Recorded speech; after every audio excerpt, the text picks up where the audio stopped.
Welcome, everybody. Thank you for coming. Hopefully, everything is working properly. A couple of things I wanted to talk about tonight, particularly and most specifically, I wanted to talk about Greg Locke and what he's up to right now. And I wanted to talk about Ray Comfort. And I've since learned that... God, Ray Comfort's such an obnoxious fool.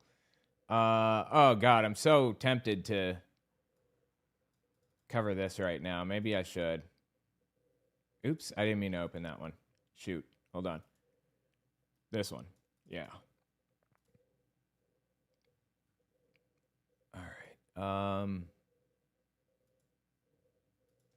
And we've got, yeah, and then we got this one right here. Yes, perfect.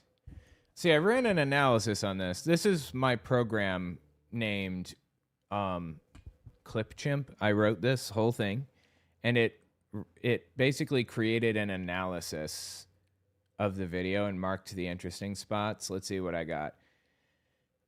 If you give these one to a chimpanzee, it hasn't got the sense to use the tab. Oh, God, it's so loud. Sorry.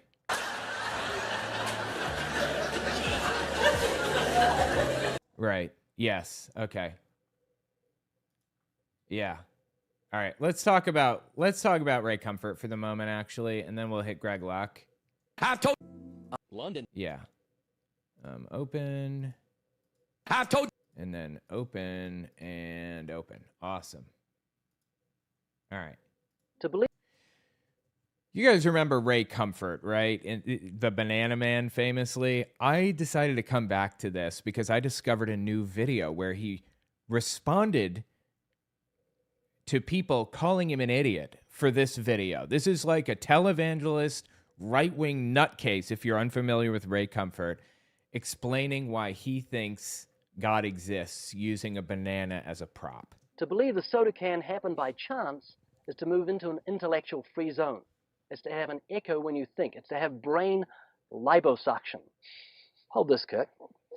Behold. Yes, that is Kirk Cameron. The atheist's nightmare. Now, if you study a well-made banana, you'll find on the far side there are 3 ridges. On the close side, 2 ridges.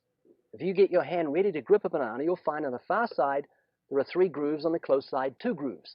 The banana and the hand are perfectly made one for the other. I'm sorry, dude. I'm just like, I'm not going to make this sexual. I am not going to make this sexual. Go on, Kirk. 2 ridges. If you get your hand ready to grip a banana, you'll find on the far side there are 3 grooves, on the close side, 2 grooves. The banana and the hand are perfectly made one for the other.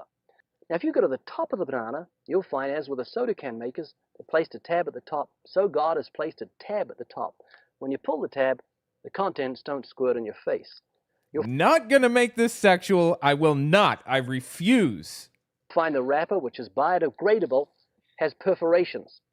Notice. The funny thing about this is he's using a banana to prove that God is real, when in fact, this is not what bananas look like in the wild. We did this. Human beings. We did this. We made the banana so perfect for human consumption with the way it tastes and its shape and the whole 9 yards. Bananas do not look like this or taste like this or anything in the wild. That's the bit. That is what makes this so fucking stupid. How gracefully it sits over the human hand. Notice it has a point at the top for ease of entry. It's just the right shape for the human mouth. It's chewy, easy to digest, and it's even curved toward the face to make the whole process so much easier. Not gonna do it. I refuse to do it. I will not go low. To believe this. Anyway, that's the banana video. Well, as it turns out, I didn't know this. He did a response to the outcry against that video about how stupid it was of a video. And it's basically in the form of a video titled The Fool. And it's got him with a Joker. This is his video. He did this in response. So I just want to kind of watch a little bit of his The Fool video here, see what he had to say. I watched a bit of a lead up to it, and basically, in response to the banana fiasco, I think this is 2001, he went to American Atheists convention and spoke there in 2001. My wife is legal counsel now at American Atheists, fascinatingly. Anyway, he spoke there, and I just want to watch like just the very beginning of it here and see. It looks like he's holding a banana. I think it was 2001. Space. Nobody knows what caused the explosion. It just happened. And over those 20 years... All right, let me just jump back a little bit. Hold on. Give me a second. 2 minutes in... Yeah, here. Please welcome our debate participants, Mr. Ray Comfort and Mr. Ron Barrier. This is Ellen Johnson, the president of American Atheists. It's Good Friday back in 2001, and she's about to introduce me to 250 atheists at their national convention in Florida. So how did I get invited to speak to 250 atheists at their national convention? Well, I've spoken at that convention, actually. This is Ron Barrier. He was the national spokesman for American Atheists. He's the one who challenged me to a debate. But after I sent him a book that I'd written called God Doesn't Believe in Atheists, for some reason he pulled out of the debate. We'll pick it up from a news story. From the office of Ron Barrier. I don't believe a word out of Ray Comfort's mouth. Be suspicious here. Quote, yes, I did withdraw the invitation after I read his idiot book, God Doesn't Believe in Atheists. End of quote. After receiving a great deal of criticism from fellow atheists for withdrawing, Barrier decided to go ahead with the debate and even sweeten the pot by offering to pay my round-trip airfare from Los Angeles to Orlando. I'm sorry, man. This is a little far-fetched. So you're saying he pulled out of the debate and then he got into the debate again? I don't know. He literally, like, lies for a living, Ray Comfort does, so be suspicious. He's not quite as bad as Kent Hovind in the lying department, but he does lie for a living, so. I'd been crossing swords with atheists since the early 1980s in Speaker's Corner back in my home country of New Zealand. This particular day was special because it was the day I was leaving with my family to live in the United States. It was my last day after 12 years of almost daily preaching the gospel. It was there that I regularly used a Coke can and a banana to parody atheism. The man in front of me yelling was Steve, an angry atheist who day after day for years tried to stop the crowd from hearing what I was saying. He was like, I don't think anybody wants to stop the crowd from hearing what you're saying. I think he's protesting. That's not the same as trying to stop you. He's using his speech on your speech. Him using his speech is not him censoring you. And an angry atheist, huh? Everybody who is opposed to you is always an angry atheist, right? Okay, got it.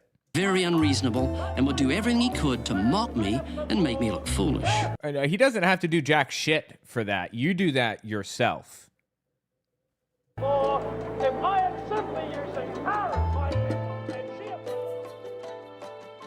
This is another speaker called The Wizard, who also opposed the gospel, but despite that, we were good friends. well done for all those years. During the 12 years in Speaker's Corner, I collated apologetical arguments in the front of my Bible. When I suggested publishing these in a special Bible to one of my publishers, they loved the idea. And so my pregnant Bible gave birth to the Evidence Bible. Dude, that's a horrifying analogy. Keep that in mind because it's relevant to the Banana Man's story. On this day in Florida, even though nobody's opposing me, I'm a little nervous. It's because I'm about to do that same Coke can and banana parody that makes fun of atheism, and I'm not sure if I can get my listeners to crack a smile. It's not making fun of atheism. It was the stupidest fucking shit I have ever heard my entire life. I'm not, like, offended by it. Literally, nobody is offended by it. We all think you're a fucking moron is the problem for that shit. This is because atheists don't think of their beliefs as being ridiculous and therefore worthy of ridicule. Up until that time, I'd been doing the banana routine for about 20 years. Millions of years ago, there was this massive explosion in... Dude, this video is all over the place. Like, are you going to cover the 2001 American Atheist Conference or not? space. Nobody knows what caused the explosion. It just happened. And over those 20 years, I'd always got a laugh from Christians as soon as I produced the banana. Behold, the atheist's nightmare. But this was going to be different. Here's the beginning and the ending of the parody at the Atheist Convention. It's not supposed to be a parody, right? It's supposed to be an analogy. You're giving us the watchmaker's analogy. You come across a watch on the beach, and you don't assume that it fell from the sky. You assume it had a designer, because watches are designed. But the problem is summed up cleanly in the... let me think about how to phrase this. But the analogy is summed up cleanly in the puddle analogy by Douglas Adams, I believe, writer of Hitchhiker's Guide to the Galaxy. It basically says, from the perspective of a puddle, this is an interesting hole I find myself in. It fits me quite neatly, almost like it was designed for me. It's like things appear to be designed, but we have no reason to think that they were designed. We can look at a watch and look at the parts on them and call the parts manufacturers and, call the spring manufacturers and look at what kind of paint was used and things like that. The design elements are obvious for a watch. But we literally can look at the history of the banana through fossils and genetics and all kinds of different things and see the progression from what it was to what it is. And we don't need a designer to understand that. Or the banana did not require a designer to get from where it was to where it is today. That's the issue. It's that you don't understand the first thing about how this works. And that is made evident by your analogy, your piss-poor analogy. Behold, the atheist's nightmare. Now, if you... Dude, that banana's looking a little bit rough over there, Ray. If you study a well-made banana, of which this is, you'll find on the far side there are 3 ridges. On the close side, 2 ridges. If you get your hand ready to grip a banana, you'll find on the far side 3 grooves, on the close side. Not gonna do it. I am not gonna make this sexual. I refuse to stoop that low. I will not. 2 grooves. The banana and the hand are perfectly made one for the other. There's outward indicators of inward contents. Green, too early. Yellow, just right. Black, too late. Now, if you go to the top... There was a little laughter, but it may have been cynical, which is understandable. Wait, so that was the American Atheist Conference? Here is a Christian audience in England in the same year. Where the can may have come from. Billions of years ago, there was a big bang in space. Nobody knows what caused the Big Bang. It just happened. And from the Big Bang issued this huge rock. And on top of the rock was found a sweet, bubbly substance. And over millions of years, aluminum crept up the side and formed itself into a can, a lid, and then a tap. But that's not what happened at all. Like, even in the analogy, if you carry the analogy over to humanity or even to bananas or whatever, that's not how things progressed. You're ignoring the generational factor here, the offspring factor. You're ignoring the fact that to make these little changes, living organisms, as opposed to like inanimate objects, have to reproduce and have offspring, which have genetic mutations and variation between generations.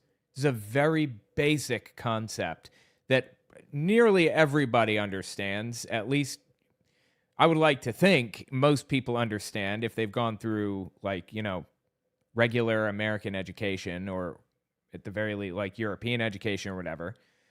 I would like to think that they understand the very basics of evolution. But Ray Comfort, despite being entrenched in this subject for 30 plus years, still doesn't seem to understand the basics of this.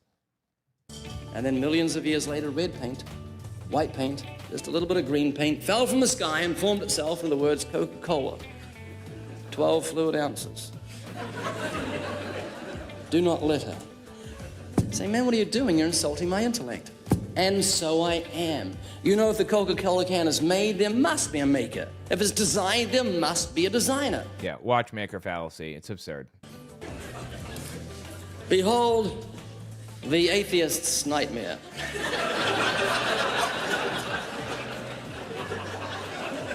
Now, if you study a well-made banana, you'll find on the far side there are 3 ridges, on the close side, 2 ridges. If you get your hand ready to grip a banana, you'll find on the Not gonna do it, guys. I refuse. I won't do it. far side 3 grooves, close side 2 grooves. The banana and the hand are perfectly made, one for the other. You'll find the maker of the banana, Almighty God, has made it with a non-slip surface. It has outward indicators of inward contents: green, too early; yellow, just right; black, too late. Okay, so he's making it like a comedy routine now. That's what this is. This is a comedy bit. Now, if you go to the top of the banana, you'll find the maker, as with the Coca-Cola can makers, has placed a tab at the top for ease of entry. When you pull the tab, the contents don't squirt in your face.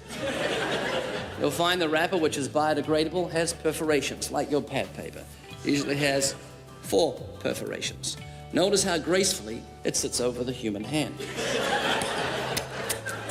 Notice the... Dude, did he just fucking lip smack his fingers? That was awful. Why would you do that, Ray? Jesus fucking Christ. Have some dignity. It sits over the human hand. Oh, don't do that, Ray. Notice the pointed top for ease of entry. Just the right shape for the human mouth. Not gonna do it. Not gonna make a joke out of this. He's forcing me to, but I will not. Chewy, palatable, good for you. And the maker has even curved it toward the face to make the whole process so much easier. That's if you get it the right way around. The way that he framed it, the way he presented it in this is not how he framed and presented it at American Atheists. This was very clearly a comedy bit that he was doing in this. It was not a comedy bit in the first video that we watched. It was him stating something. There are 3 ridges. On the close side, 2 ridges. If you get your hand ready to grip a banana, you'll find on the far side there are 3 grooves, on the close side 2 grooves. The banana and the hand are perfectly made, one for the other. That he was stating it factually in the other one, and very clearly making a comedy routine out of it. This one.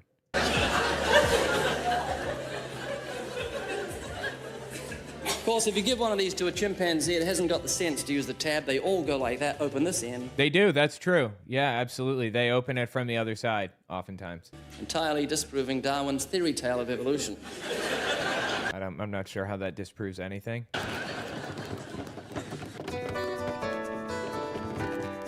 In 2001, the actor Kirk Cameron heard one of my sermons, a teaching called Hell's Best Kept Secret, which resulted in us combining ministries. It was now 2003, and Kirk and I were about to film an episode on the subject of atheism for season 1 of our television program. When I told him I'd like to do the banana routine, he was concerned that atheists would mock me for it. Dude, I should totally watch that episode. I should get that whole episode and watch it. Let me see if I can find that real fast, actually. Wait. What do the comments say? Atheism is something strange. Not even the demons came to that point. Dear Ray, one day you'll be able to see all the people who God has reached through your faithful witness. God bless you. Imagine going to heaven and finally seeing Jesus' face, and he says to you, "Good job, my good and faithful servant," or should I say banana man, a laughing emoji. Wow, this man is truly going to be great in heaven, and it's an honor and privilege to have him living now on earth during the same time as me. He's the closest thing to an apostle we have today, and his reward will not be far off. What a psychotic thing to say, dude. Ray Comfort, Kirk Cameron. Can I find the whole banana episode?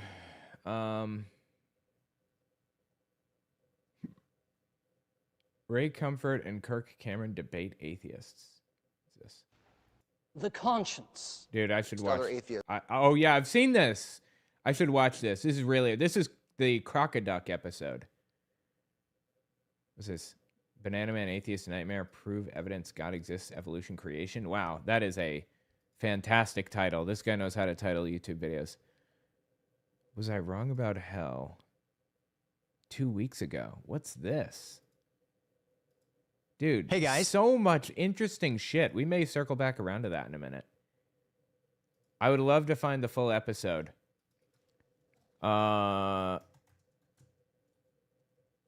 Cameron and Ray Comfort's old show from 2003.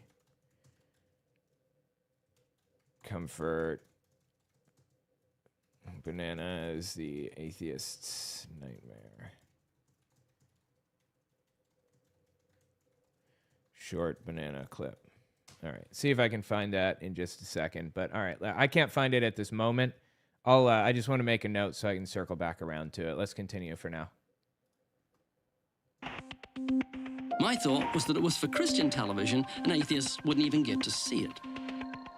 Yeah, I did. I used to be a devout atheist. And that sounds a little strange, but He was not a devout atheist. There's no such thing as a devout atheist. My God, dude. committed to my belief that God didn't exist. Despite his concern, he was very gracious, and we filmed it anyway. Hold this, Kirk. Behold, the atheist's nightmare. Now, if you go to the top of the banana, you'll find, as with the soda can makers, they placed a tab at the top. So God has placed a tab at the top. When you pull the tab, the contents don't squirt in your face. It was a bit flat without a live audience, but it was no big deal. Okay, you absolutely could have made this a comedy routine. It was not a comedy routine. You can't convince me that you treated this like a comedy routine. I saw the single episode that he showed was a comedy bit. But either way, it's absurd. People weren't mocking you because it was flat or was supposed to be a comedy routine, but it didn't come across well. It was a stupid fucking analogy that makes no sense at all. We created the banana in its current form, okay? We guided its evolutionary process to what it is today. Normal bananas look like, I don't know, pears almost. Like they're short, fat, round things, and they taste like shit with seeds all through them. These are special, these are bananas that we designed to be like this. We put it into our program and never gave it a second thought. Okay, I think give me a second here. Ray Comfort, Way of the Master, Season 1, Episode 7. This is the one, I believe. Is this true and false conversion? Wait. I was looking for... No, this isn't the one. Way of the Master... Episode 7. 3, 4, 5, 6, 7. What's it called? Of a Broken Spirit. I think Beauty of a Broken Spirit is the episode.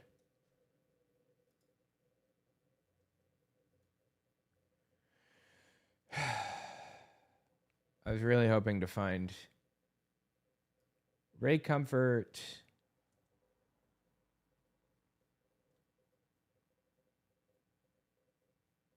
I can't find it. That's sad. I'll come back around.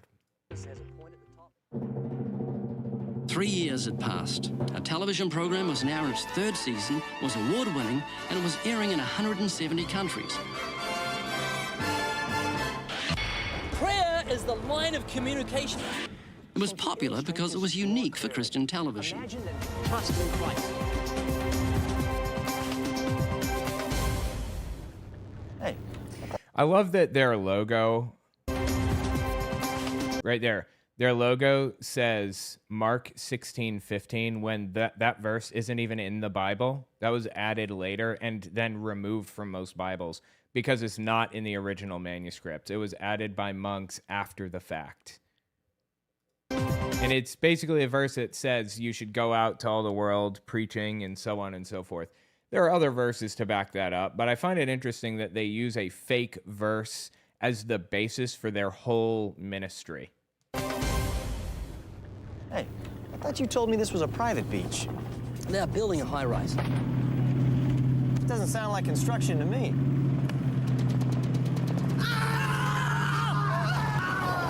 Okay, it's so cheesy.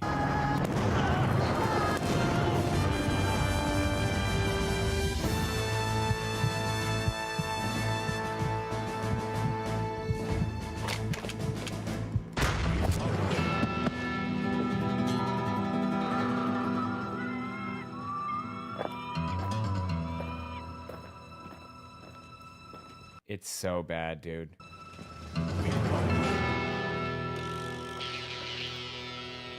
Death can come when you're least expecting it. You can get up, Ray. It's just a flesh wound.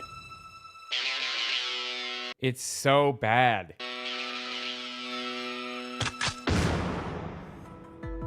Things were humming until I was told that the banana parody was all over the internet. I couldn't understand why it would be, but I soon found out. Someone had captured it from our television program, removed the Coke can portion so that the parody didn't make sense. Oh, yeah, it was because they removed part of it. Yeah, they removed the Coke can part. That checks out. Not that it doesn't have anything to do with God. Not that we created the fucking banana in its current form. It's not that your analogy doesn't make any sense at all. It's everyone else's fault. Right, okay. Then he said that the original banana wasn't that shape and that it had been genetically altered to fit the human hand. It even produced a motion graphic in an effort to convince people that it had nothing to do with God making it for mankind. That's true. That's factual. That's what an original banana looks like, roughly. The clip without the Coke can made me look really dumb. Well, you did that yourself, Ray. But it was just another bump in the road, or so I thought. The issue exploded when the world's most famous atheist, Professor Richard Dawkins, mockingly did the banana routine during a television interview. Beautifully designed, like it fits neatly into the hand. Right. It's got a tab at the top for ease of opening. So it doesn't squirt in your face. And then he says, and it's exactly the right shape. It's curved towards the face for ease of eating. Yeah, seriously, you made a fool of yourself, Ray. And it's color-coded, green too early, black too late, yellow just... And while addressing university students. Ray Comfort is a New Zealander living in the United States somewhere. You may know him as the Banana Man. If you study a well-made banana, you'll find that it perfectly fits the human hand. It has a tab at the top for ease of opening. It's an absurd video. Seriously. Kirk's wise words of warning came back to haunt me. Hey, PZ Myers. I forgot about him. You know, I went through an anti-SJW phase long ago. It was like an anti-woke phase of 2014 or something. When I got into the atheist community originally, I was kind of into the anti-SJW stuff a bit. And PZ Myers was, like, very disliked by anti-SJWs. And as a result, disliked by me. But maybe I should revisit the guy. I don't know. Because he was like an SJW, quote unquote. I should probably reanalyze all that, right? I haven't heard about him since then. It's kind of unfair of me because Ray Comfort is probably the very bottom of the creationist barrel. He's the worst of the bunch. You study a well-made banana, you'll notice. So when I say Ray Comfort is really, really stupid, I'm saying something. I don't think it's about stupidity, honestly, with Ray Comfort. I really don't. I think Ray Comfort is intentionally refusing to see reality for what it is. Like, he has all of the facts and information in front of him, and has intentionally chosen to reject the facts and evidence. The original Banana Man clip quickly topped over 1 million views, and it had dozens of spin-offs.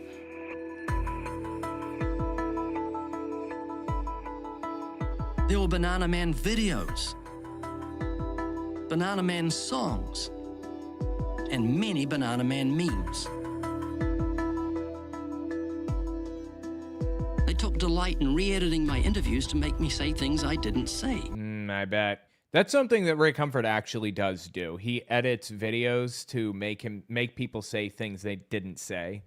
And he's accusing other people of doing that. I mean, you know, it was a big phenomenon, so I'm sure somebody probably did. But he's going to cherry pick those people, right? At best. Is he even going to give us an example of that? No, he's not. I mean, what case could he possibly be referring to? We don't have to make shit up about you, Ray. You said it yourself. You made a fool of yourself. Facebook page became inundated by thousands of atheists and became almost impossible to moderate. Hey, it's Hemant Mehta. Awesome. Behold, the Christian's nightmare. Now, if you study a well-made banana, you'll find it's a consequence of evolution. The day after I interviewed outspoken atheist Professor P.Z. Myers, I was surprised to see that he posted the headline, "I met Ray Comfort tonight." He also posted photos of us taken during the interview of atheists using bananas to sword fight in the foreground. Almost okay, that's funny. Overnight, I'd become the international celebrity idiot poster boy for atheism. Yet something strange began to happen. Atheists didn't feel threatened by Banana Man. Damn, dude, this is a blast from the past. The atheist experience is in here and everything. Absolutely crazy. Yeah, Ray, you made a fool of yourself, and it was your fault. That's the bottom line. You can't dance around that.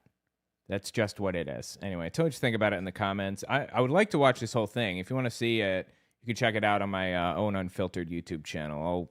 I'll go through it beginning to end. Anyway, all right. I wish I could finish it, but it's really long, unfortunately. Let's talk about Greg Locke.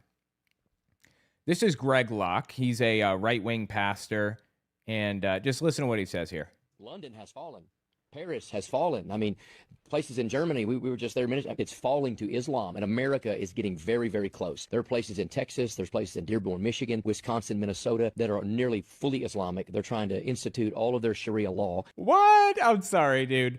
I don't live in London or Paris. In fact, I've never been there before. So my ability to speak to what's happening there is a little bit more limited, although I can tell you unequivocally and beyond a shadow of a doubt, Islam is not taking over London and or Paris. But I can tell you this, I go to Texas all the time, you know, for conventions and stuff. I go to Michigan all the time. And there is in no way whatsoever, in any sense, an Islamic community that's taking over, quote unquote, or instituting Sharia law. What a psychotic thing to say. Seriously, how does he expect anybody to believe a word out of his fucking mouth when he says shit like this? This is wild. And people are like, well, that'll never happen. Oh, it is happening. Right? No, it's not. It's not happening at all. Trying to institute all of their Sharia law. And people are like, well, that'll never happen. No, it is happening. Right before our very eyes, it's happening. The enemy of the world is Islam. 1,000%. And people are like, oh, you're a pastor. You shouldn't talk that way. Because I'm a pastor, I need to talk that way. Because Jesus Christ, dude. Look, Islam invasion? Islam invasion. What the hell is that? This is not Greg Locke's first foray into absolute nonsense, into lies, under the guise of prophecy. He's been claiming prophetic visions prove that, like, the world is being taken over by Islam or whatever other stupid thing for, like, ever. Check this clip out. This is from 2022. I've told you before, I'll tell you again. This year, did I say this year? Some of your preaching heroes are going to prison because they're crooked as a dog's hind leg. Some of these TV preachers are womanizing, pedophile, money-stealing mongrels. I can agree with that, but 2022 is when he put this out. And we are now in 4 years later, and nothing has happened. Okay, these people were not arrested. He claims not to be a prophet, and then he prophesies things regularly. You wait and see if it don't come out. I'm telling you right now. Yeah, we waited and we saw, and it didn't come out. I ain't a prophet nor a son of a prophet. Some of the biggest names in Christianity are about to fall. He claims not to be a prophet, but then he prophesies things. You better figure out whose side you're on. Bunch of preachers acting like pampered chefs. Let me just see if I can find... The conservative movement will... He says he's not a prophet, but here's a video of him prophesying. The conservative movement will no longer look the same because the deciding factor of where you stand with Israel is going to divide it, listen, not right down the middle.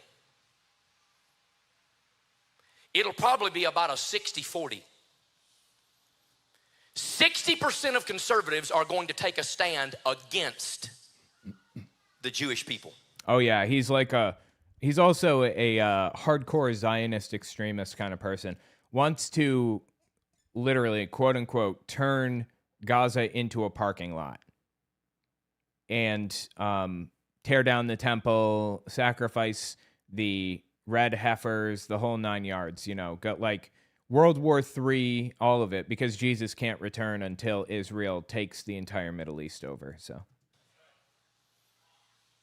And about 40 are going to have enough wrought iron backbone and half a Bible and half a brain to know that we better not get involved in that 60% side. And I promise you, the very next thing that will rock the midterms and the very next thing that will rock the 28 election will be whether people stand for the nation of Israel or not. That is the absolute facts. This is a prophecy that he's laying down. Like an actual proper prophecy that he believes was given to him by God. So we're talking about a clip that was, well over a month ago, and it is prophetically coming true right now because the conservative movement, shall I say the red hat MAGA movement, is being split. And it's not being split right down the middle. It's being split 60-40. And I hate to have to say this, but I'm telling you, the person that the devil is using to split the conservative movement is Tucker Carlson. The guy that we never would have imagined, and I mean, this guy has doubled down on his Jew hate. Now, Candace Owens, she's gone buck wild, psycho babble. Dude, it's so fascinating when he goes off on other people. But the point is that he does prophesy. I don't know why he's pretending he doesn't. This is another full-blown, actual, real prophecy that he made. For like, message from God, prophecy. I'm prophesying because I'm tired of hearing prophet-lying. There's a lot of prophet lying in America. Prophet lying. Okay, some people are P-R-O-F-I-T, prophet. Okay, don't want that. He says, I don't want that. Right, totally. That's why you bought a $1.6 million house with your church's coffers and couldn't afford to buy a building for your church to operate out of, right? I've seen it in my dreams. People are like, he ain't even preaching the Bible tonight. You all right. You showed up for a reason. He said, I've seen it in my dreams. This is prophecy, right? What he's about to lay down? You guys want to take bets what it's going to be? You'd never guess. It's crazy. I'm not saying the Lord is saying, no. I'm telling you, Greg Locke's saying this, but I feel like the Lord put it on my heart to say it. He literally just said he was prophesying. Kamala is about to have an attack on her life that is going to be fake. This is, by the way, from October 2nd, 2024. You know why? They saw what it did to Trump when it bolstered his numbers. Her numbers are flopping. She is about to have a fake assassination attempt or an attack, and it's going to be blamed on the MAGA crowd. I promise you it's about to happen in the news. And, of course, it never happened. You send the FBI. I don't care. I'm telling you, it's the facts. But it's not. It's not the facts at all. It's going to happen.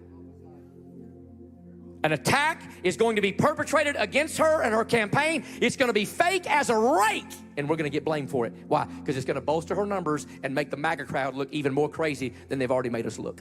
You know what this tells me? This never happened, obviously. This tells me that this is on the back of his mind, that he thinks that this is how government should or does operate. And that's psychotic. I'm just talking.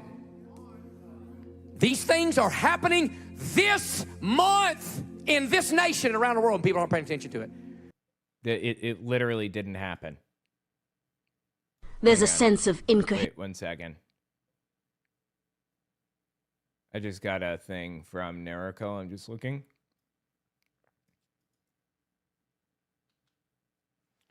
This may or may not be included depending on whether it relates. There's a sense. I just got this video from one of my listeners, Nerico. Let's see what it is. There's a sense of incoherent anger. People are angry, but they can't explain why.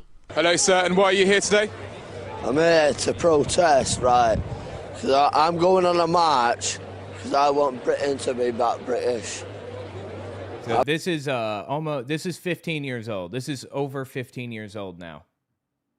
This video is. I want Britain to be back British. We've got interracial law, and the Muslimic infidel, they're trying to get their law over our country. And it is happening. It's happening in Dude, is this guy fucking drunk? Like, he's really hard to understand. What the hell is he saying right now? He thinks that Muslims are trying to take over their country 15 fucking years ago. Countries, everything. It's happening in every country. It's like you've got the Iraqi law that they put down in London, like. We're more or less near London today, but they're trying to put the Iraqi law down on London. Nobody was trying to do that. Nobody is doing that. At no point was anybody attempting anything even approximating that. Get help. They're just trying to put their law down on us, and we can't stand for that. Which Iraqi law is this? It's the Islamic law. Islamic law. they've got their law. Obviously, it's their law, isn't it? Like, there's we can't do anything about that. But we're just trying to stop Islamic. You've got Islamic rape gangs nowadays. Islamic raygums. Fucking, there's 15-year-olds getting raped and everything. It just can't happen. That's why all these people are there. All these people around us, that's why they're there. Thank you very much.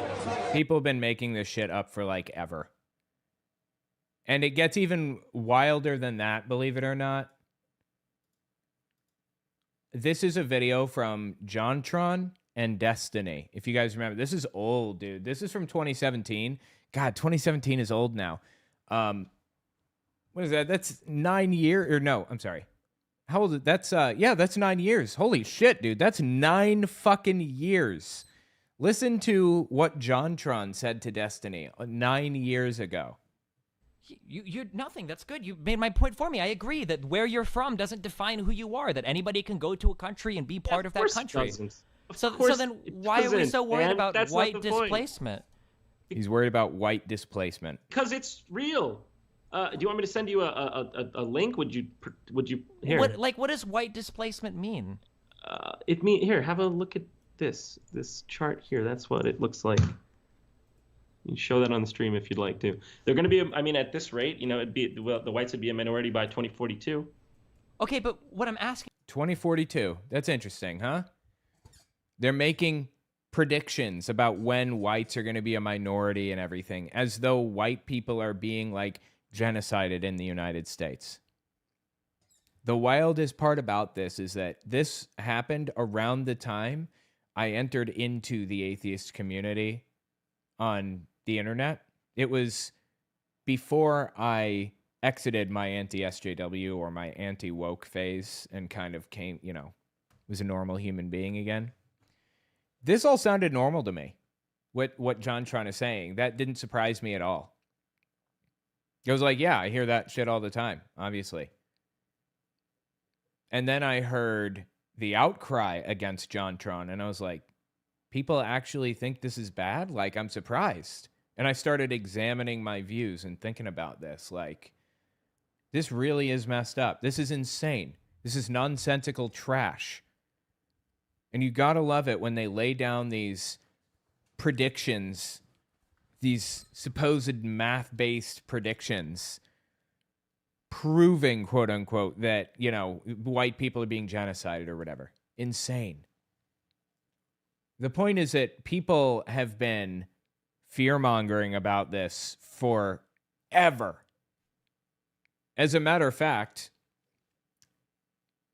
in Germany in the 1930s, Hitler warned people in Germany that they were being replaced by Jews. The Jews were trying to replace them. Which is why you get people at Charlottesville. You guys remember Charlottesville? North Carolina, I think. Where there was that Nazi rally and Heather Heyer died there, and they were like carrying the tiki torches yelling, "Jews will not replace us." Like under Trump's first term, I think. I just don't understand how people fall for this every single time. Insane. Tell me what you think in the comments. Had a feeling you'd like it. Absolutely. Thank you, Nerical. I appreciate that. That was interesting. Muslimic law. Gotta love it. All right. Awesome. There's a Muslimic ray guns. There's a sense of incoherence. So stupid, dude. All right. Let's see. 47 minutes. 47.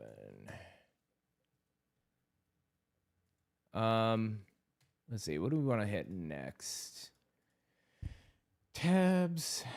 We covered Ray Comfort. This is my program that I wrote. It's called Clipchamp. It's not like available for download or anything right now. I'm just very proud of it. That's all. Finished Greg Locke. Tab. Let's see what else. It's a pretty slow news month.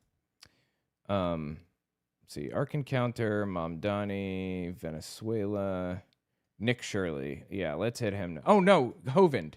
Oh yeah, let's hit Hovind next. Can I open all four in a? No, I have to open one at a time. Damn. All right, I'm gonna actually write a reminder for myself to fix that. Make sure when I right click and hit open on a group of videos, they all pop up in tabs on the video editor.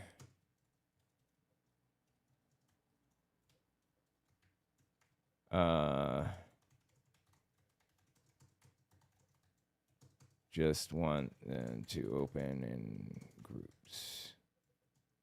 Just want to open groups, not just one video. All right. Let me turn on my fan real fast. Hang on.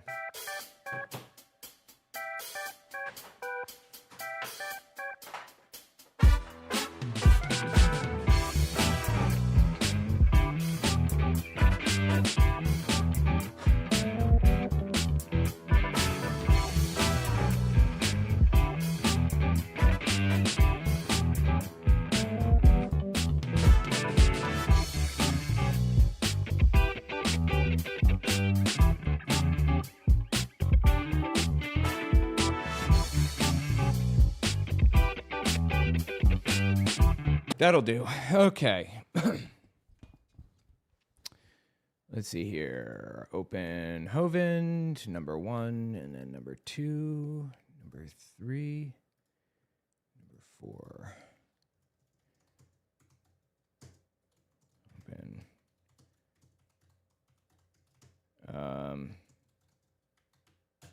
Awesome. All right. Kent Hovind went on a dude's YouTube channel recently. Dude's name is George Janko, I think. This is the guy. He knows Logan Paul, I guess, and he's got 3 million subbies. So anyway, I went through the entire episode. It was like 3 hours long. and I picked out the most psychotic takes out of the whole thing. I just kind of want to go through some of them. Check this out. I did a lot of research on this. I wanted to see how long would it take to freeze a mammoth or an elephant. They're about the same, you know. This is about one of his famous claims about a mammoth flash frozen standing up with grass in its mouth or whatever. Not true. It's just completely made up. This did not happen. But okay, so he wants to know how fast a mammoth could flash freeze. At what temperature? What temperature would it have to be for a mammoth to freeze alive, standing up with food in its mouth, which didn't happen. All right? So how did he find the answer to this difficult question? Call a scientist? Look it up in a book?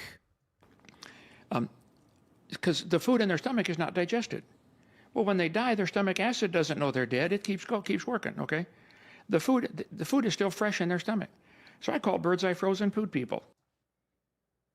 I called Bird's Eye Frozen Food people. He called Bird's Eye Frozen Food people to find out how long it would take a mammoth, or how cold it would have to be for a mammoth to freeze, like flash freeze, standing up with food undigested in its stomach. Genius. That's where you find the real answers. Bird's Eye customer service. Bird's Eye distribution customer service, presumably. Awesome. All right, go on. What'd they say to you, Kent? Okay. The food is still fresh in their stomach. So I called Bird's Eye Frozen Food people. I said, if I stuck an elephant in the freezer, what would happen? He was real quiet on the other end of the line for a minute. Whatever, I don't know. He said, well, you'd have a crowded freezer. I said, I know, okay. How long would it take to freeze an elephant? He said, 5 or 6 days. He said, the outer part's going to freeze, but the heat's going to be trapped inside. I don't know why he would call Bird's Eye for like the people that make peas for this. But okay, that was one of the most bizarre, confusing, psychotic fucking clips that I grabbed from this. Check out this next clip. You went away. I went through this whole damn thing so you didn't have to. You went away for tax evasion. No.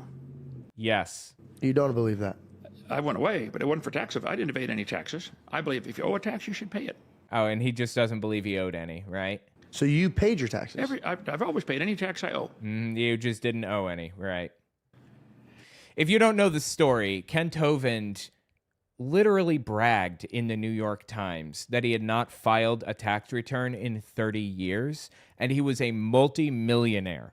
Okay, he owed like 1.3 million or something in taxes to the IRS when he was finally caught. And he was not just not filing, he was intentionally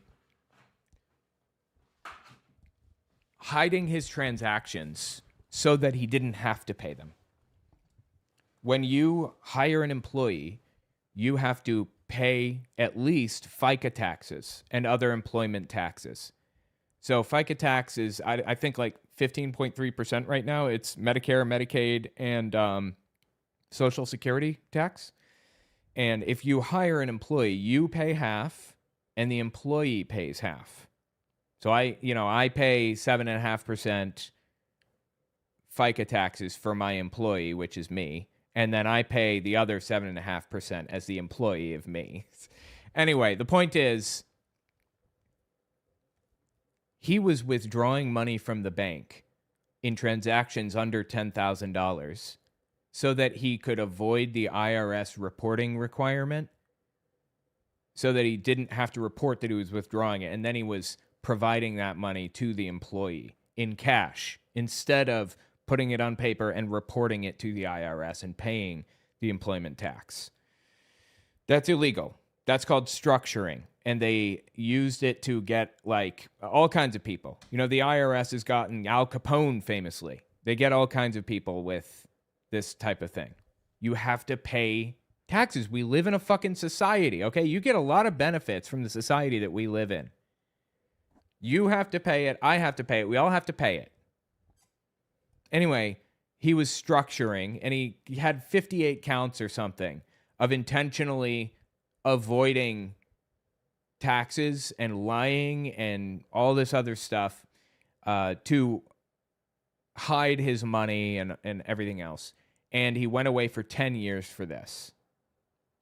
And one of the more psychotic claims in this video is that he says when they arrived to arrest him for this tax evasion stuff, the IRS agents were instructed to go around his house and find every copy of video number 5 that they could and destroy it. Now, I hear you asking, what did video 5 contain? Video 5 is called The Dangers of Evolution, and it was him explaining that evolution was responsible for the Nazis. He thinks, unironically, or he claims at least, unironically, that he was arrested not for tax evasion, but because he said that evolution leads to Nazis. What happened was, one U.S. attorney down in Pensacola spent 5 years investigating, trying to find something to shut me up. When they came and arrested me, and my wife in her nightgown, took her down to the courthouse in her nightgown. Well, she was guilty too. She spent like 2 years in prison for what she did. And is that even true? I doubt it, but either way, she was guilty. They said, get every DVD number 5 you can find, The Dangers of Evolution. They went around, they didn't get the master. We still make it. It's in the box right there. They come after me. Now I'm like, damn it, dude, what are you doing? I said, what am I being arrested for? They said, for structuring. I said, what is... Yeah, structuring. I thought this was longer than that. I'm surprised it cut off there. Anyway, structuring. Yeah, he was structuring his transactions to avoid the reporting requirement so that he didn't have to pay employment taxes. That is illegal. You cannot do that. Colossal scumbag, dude. Seriously. It gets even more wild. Listen to this one. Sets up an image in the temple and commands them to worship the image. The Jews are hard-headed and they haven't learned much through history, but they have learned, don't worship idols. I believe that this one was where he did a false prophecy. He has a false prophecy on record right now. Well, it hasn't been proven false yet. He believes the end is coming in 2028 during the Feast of Trumpets. So September 2028, he thinks is going to be the end of the world. The rapture. Or not the rapture, the tribulation. He thinks the rapture is after the tribulation. That is what this one is, right? Oh, yes. And he also thinks AI is the Antichrist. He thinks AI is the Antichrist. I don't know if this is what's going to happen. I think there's going to be like a robot AI to rule the world from Jerusalem, an image of a man. Is AI progressing to the point where... I agree with you on this. One computer could control... See, God... It's not one computer, okay? AI is run by like lots of computers and data centers, but whatever. Satan has always wanted to be like God. And the Bible. All places, all at once. And he wants to know what you're thinking. Oh my God, bro! I thought. Dude, this guy is so fucking stupid. I swear. What about this? Didn't God know what everybody was thinking in the time of Noah? Yeah. He saw the thoughts of the imaginations of the heart. It was evil. Satan wants to know what you're thinking. That's what this little microchip's going to be about. And it goes. Wait, what microchip? He said that's what this little microchip's going to be about. What are you talking about? What little microchip? You just like pulling this right out of your ass right now? In the forehead or in the hand. New Bibles like this one will say it goes on the forehead, on the hand. Throw that away. Get a King James. It goes in the hand or in the forehead. There's going to be a neuro link, I suspect, where everybody is connected to a computer. They know what you're thinking. Yeah, that's not how Neuralink works, I don't think. And it's mostly for disabled people who are like, they're paralyzed. But okay, fine, whatever. Now, with some people I've met, that won't be too much, but they don't think much. What is it called? What is it called when God is all places all at once? What was the word? Omnipotent. Omniscient means he knows. Science, he knows. Omnipotent, omnipowerful, and omnipresent. He's everywhere. Yeah. So this is the bootleg version of that. Yep. Satan wants to be like God. He told Eve, "You could be like God." Okay, Satan didn't tell that to Eve. That was the snake. The Bible says snake, not Satan. Anyway, Kent Owen, dude. Through this entire thing, it was just like one psychotic statement after another, seriously. And this one, I saved the most bizarre for last. Is this the right one? No. No, this isn't the right one. Wait a minute. Did I not grab? Hold on. I gotta find it now. Wait, 1 second. Hovind. Just a second here. Slavery. Here. Yeah, this is probably the most psychotic right here. You're 6 feet. Well, and not to be disrespectful, but during slavery times, wasn't this kind of something that happened? Absolutely. Slavery was because of evolution teaching. Slavery was because of evolution teaching. Bro, slavery officially ended in 1865 in the United States. Evolution didn't come along until like 1860 as a concept. Didn't even really get popularized until like 1900 and beyond. Slavery in the United States, which is what he's obviously referring to, was over, basically, by the time evolution came along. This is the type of lie that this guy engages in regularly. What is wrong with him? He has to know this is a lie, right? Just the most cursory, basic amount of information, the most basic research could have debunked what he just said. You're 6 feet. Well, and not to be disrespectful, but during slavery times, wasn't this kind of something that happened? Absolutely. Slavery was because of evolution teaching. Really? Oh, yeah, Darwin's This is why they killed like weaker like men, and then they like... No! They thought they're inferior species. I've got Hitler's chart. He thought the blonde-haired, blue-eyed were the superior race. And the sooner we can get rid of everybody else, he was trying to speed up evolution. Watch. No, he wasn't, actually. Hitler came around, obviously, in the 30s, the 1930s.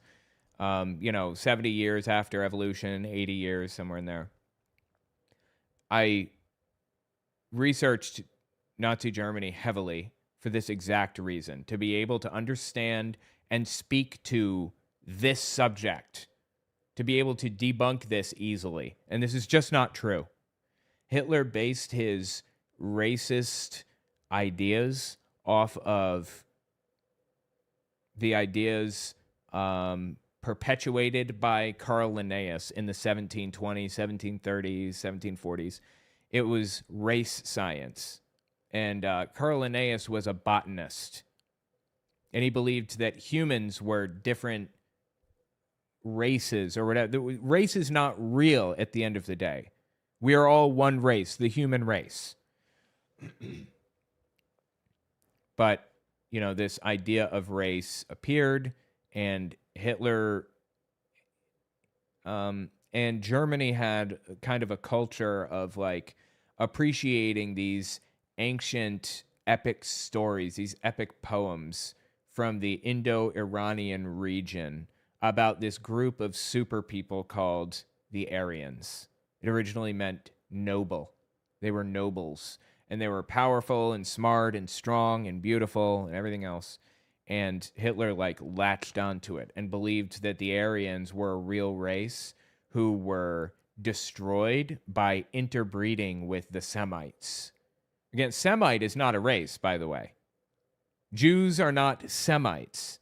Semite is a language grouping. Jews and Arabs, depending on which group of Jews you're even referring to, like Ashkenazis, they have nothing in common with Arabs. They're not the same quote-unquote race, because race is not real. Ethnicity is real. Race is not. So anyway, all of this stuff is nonsense. Everything he's laying down right now is nonsense. Hitler did not do what he was doing because of evolution in any way, shape, or form, not even a little bit. It was solely and entirely because of race science. I've got Hitler's chart. He thought the blonde-haired, blue-eyed were the superior race. Aryans. And the sooner we can get rid of everybody else, he was trying to speed up evolution. Watch my video number 5. I cover all that in great detail. But anyway, so Darwin saw these finches, and what he was seeing was natural selection. Nature, the island only had hard nuts to crack. So naturally... Anyway, so yeah, that was one of the most psychotic ones. Maybe the most psychotic. Slavery existed because of evolution. He blames evolution for all evils and all the bad shit in the world. It's absurd. Somebody says Thule Society. It's actually pronounced Tula, the Tula Society, because Germans can't pronounce the TH. It's not in their language, really. And the Vril, that's another really interesting one. Yes, the Vril. Oh, God, so many good Nazi conspiracy theories. The Thule Society, or the Tula Society, was just a group of weird little nutcases that were super into the pagan gods and black magic and everything else. Hitler was not involved in the occult in any way. He was not involved in the Tula Society at all. The highest ranking member of the Tula Society was Rudolf Hess, which was his best friend, and helped him edit Mein Kampf in prison. Anyway, the Tula Society, he was unconnected to the Tula Society otherwise. And it was a very small group. It was like 100 people or something. The Vril, that's a whole different story that relates to Nazis in Antarctica and controlling UFOs and everything. It's a big thing. Anyway, so many crazy conspiracy theories. But let's watch this next one from Hovind. Check this one out. With the kingdom, I want to be the last one out of here. I want to reach as many souls as I can. And so I think God said, okay, Lenox, Alabama. Nobody knows where that is. I'll put you right there. You probably never heard of Lenox, Alabama. 37 people. 37 people? I don't know if that, maybe. Is that true? Let's find out. Is this another thing that he's just flat out lying about? What is the population of Lenox, Alabama? 37. Okay. As of 2017, sure enough. Well, but question, how do you depict that the end of the world would become? Jesus was asked a question. Or Jesus asked a question that has never answered. Luke 18:8. Jesus said, when the Son of Man cometh, shall he find faith on the earth? Never an answer. Is there going to be anybody left alive when Jesus comes that loves him? I think Christians are going to be killed by the hundreds of thousands in the next 5-6 years. Really? Okay, that's an end times prediction. So to answer your question, I want God to look down from heaven and say, that tree... Oh, shoot, I cut it off too early. That's my mistake when I edited. He basically said he thinks people are going to die by the hundreds of thousands. Christians are going to be killed by the hundreds of thousands in the next 5-6 years. And specifically, he said he believes the Great Tribulation is going to start in September 2028. And from 2028 to 2035, it's going to be the Great Tribulation, 7 years, and then the rapture, and he's going to go to heaven. If he survives the Great Tribulation. That is his on-record end times prophecy. This dude is insane. And I cannot believe a YouTube channel with 3 million subbies platformed this poor dumb fool. Anyway, tell me what you think about it in the comments. Just absurd, dude. All right, let's see. So that was Hovind. What's the next one we have here? I could actually stop here if I wanted to, but no, let's hit vaccines. Vaccines are really interesting. I have a bunch from that.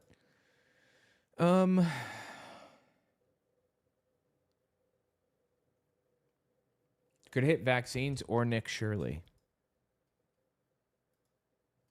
I'm working on a proper video editor right now for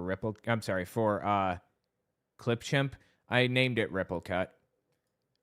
This is something like a video editor, but it's mostly used to just look at the analyses and the chapters and the transcript and stuff, kind of scan through the transcript, plain text and everything else. But I have Ripple Cut, which is in progress right now. Whoop. And this is Ripple Cut. It is a proper video editor with I can click it and I can move them around and expand them and I can, yeah.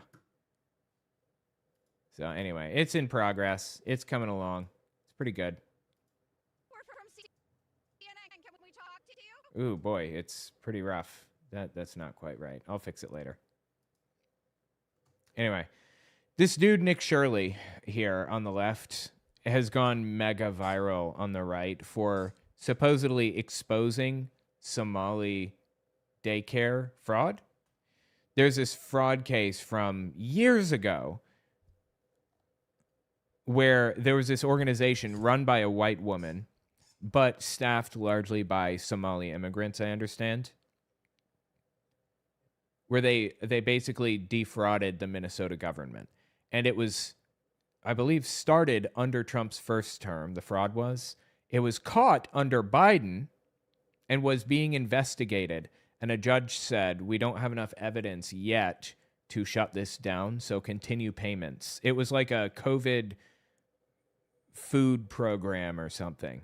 So a judge said, while we gather evidence, continue paying them. And the FBI asked Minnesota to continue payments so they didn't rise suspicions about the organization while they investigated. They eventually discovered that it was defrauding the Minnesota government. They shut the organization down. They charged, convicted, and sentenced the leaders, all 59 people involved or whatever. And the leader actually got sentenced in March of 2025, I believe, just a couple months into Trump's term. But her conviction was like, that was all done long before the sentencing.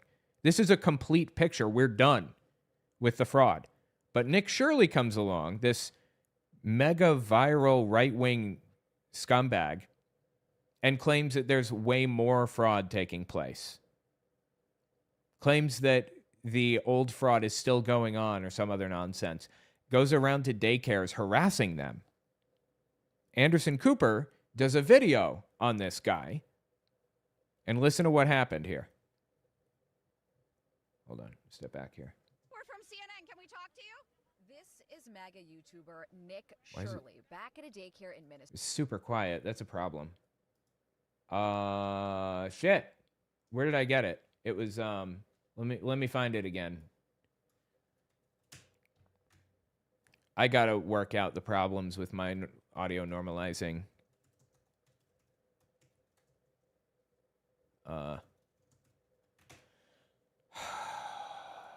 Hold on.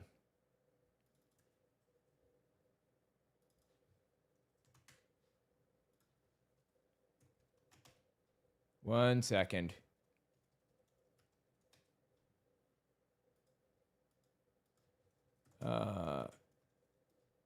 Here. I found it. I don't know why this is giving me so much trouble, but hang on one second here.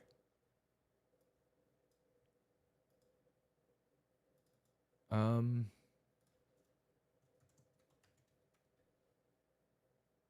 right. We're from CNN. Yeah, delete. Download. Add to queue. Start. Clear completed. Almost done. There it is. It's downloaded. A list of all. Nope. Clear filters. Here. We're from CNN. Yeah, that's better. All right. Open. Here we go. Sorry about that. Let me just mark my timestamp down as well. 1:12. Awesome. Shirley. Okay. We're from CNN. Can we talk to you?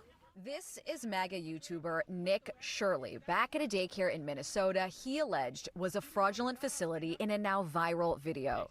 People are going to say this is a left or right issue, but no, fraud is fraud. And so I'm not out here trying to put a twist on things. Shirley's viral video. He is putting a twist on things, though. He blatantly, flagrantly lies constantly. One of the biggest lies that he told, he showed up to one of the daycares when it wasn't in operation. Like it was outside of office hours. And I think that's why Anderson Cooper sent an anchor or whatever, a journalist there to ask questions. Fraud is fraud. And so I'm not out here trying to put a twist on things. Shirley's viral video, released over the weekend, in which he says he's uncovering tens of millions of dollars in fraud at Minneapolis daycares run by the Somali community, was retweeted by Elon Musk and Vice President J.D. Vance. In the video, Shirley tries to open locked doors and talk to people at various daycares he claims are frauds. Did you come during their normal operating hours when you came to visit? I came at 11 a.m., I believe, and I also came... I believe. I mean, we've obviously caught him in a lie, right? Why is he being so shifty and suspicious about it? Why isn't he telling us, I came at 11 p.m.? Or, I'm sorry, I came at 11 a.m. Why isn't he saying, I came at 2 p.m.? Should have been there. The following day, later in the day. The point of it is not whether or not I came at the right time of the Yes, it operation is. hours. The point is That is exactly the point, as a matter of fact. If you showed up when nobody was there, why would you expect somebody to open the door? Also, why would you expect somebody to open the door when you have, like, news cameras shoved in their face? the point of it is not whether or not I came at the right time of their operation hours. The point is that blacked out doors, they can't give you any information. You call that number, no one answers. I wasn't trying to go inside, and there should be a way for somebody to actually be able to call that number and somebody be able to answer. These aren't real businesses. But surely you don't think a daycare should just be unlocked. You shouldn't be able to just walk into a There daycare. should be a reception. No. Dude, I love it. She's like, no, that's not how daycares work. No. Every daycare is locked. And so, okay, you bring up a fair point. That's funny, is it? Well, you bring up a fair point. You didn't consider that when you were doing your stupid fucking filming and harassing people? I'm sure that the daycare centers that he investigated, quote unquote, like harassed, is more accurate, have probably been investigated upside down, backward, and forward now that his video released on it. And by the way, I already talked about his video on it if you want to see. It's on this channel. Anyway, I'm sure they've been investigated upside down, backward, and forward, and I haven't heard that any of them were frauds. I have absolutely no reason to believe that. Then but why can't they actually give me information how to enroll a child? Federal law enforcement has been investigating fraud in I mean, maybe start by not showing up with cameras and shoving them in people's faces and trying to get into a locked door. Start there. Actually give me information how to enroll a child. Federal law enforcement has been investigating fraud in Minnesota for several years. Both Attorney General Pam Bondi and FBI Director Kash Patel said on social media they've indicted dozens of defendants. DHS. Again, it was not Pam Bondi or whatever. It was the Biden administration that did a lot of these indictments. A lot of this stuff was done long ago. They're reviving an old fraud case and claiming that everybody is defrauding the government now. Everybody with dark skin is now defrauding the government. They are making this a worse place to live actively for the people around them. And why? To be shitheads. That's it.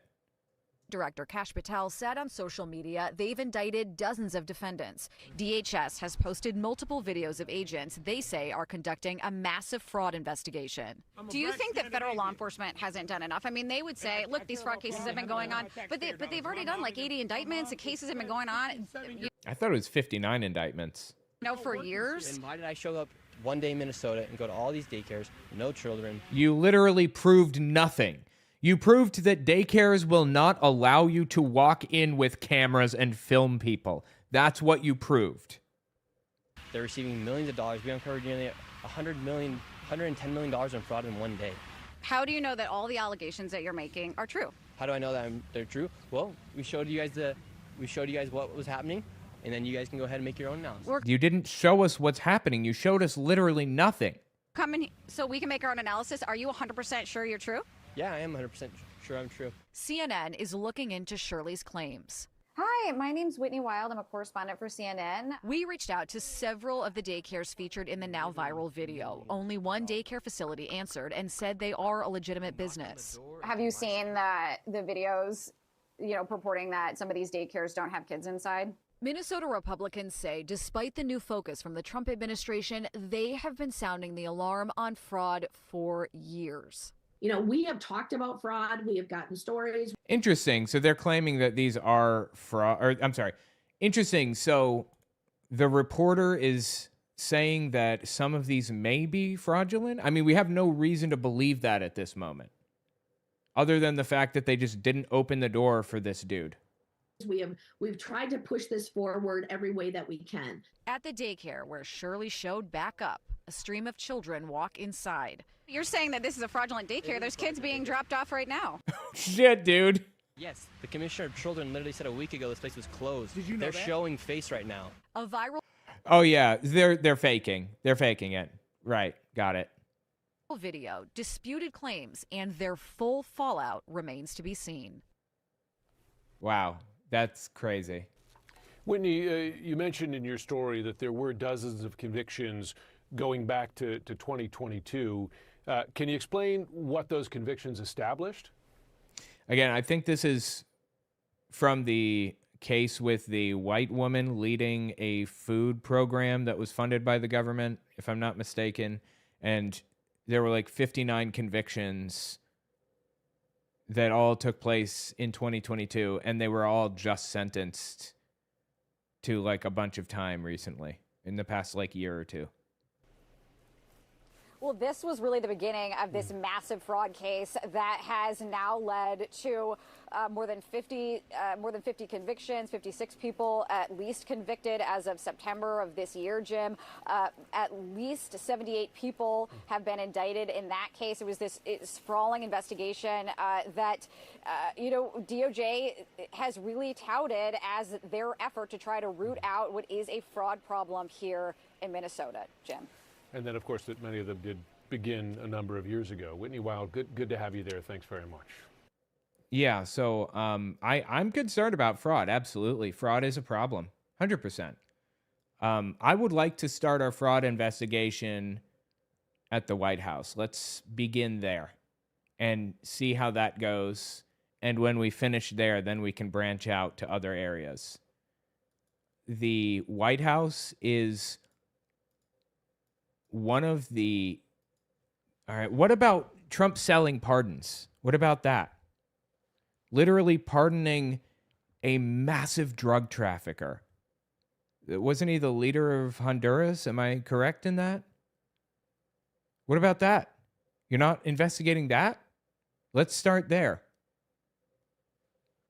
If people are genuinely gaming the system and taking taxpayer money, let's stop that. Absolutely. Donald Trump is literally being paid $230 million by the government for his emotional pain and suffering of going through a trial. Let's start there. I told you to think about it in the comments. This dude is such a scumbag. Nick Shirley, disgusting. Seriously. It's a little bit short, but that's okay. Maybe I should. Hang on.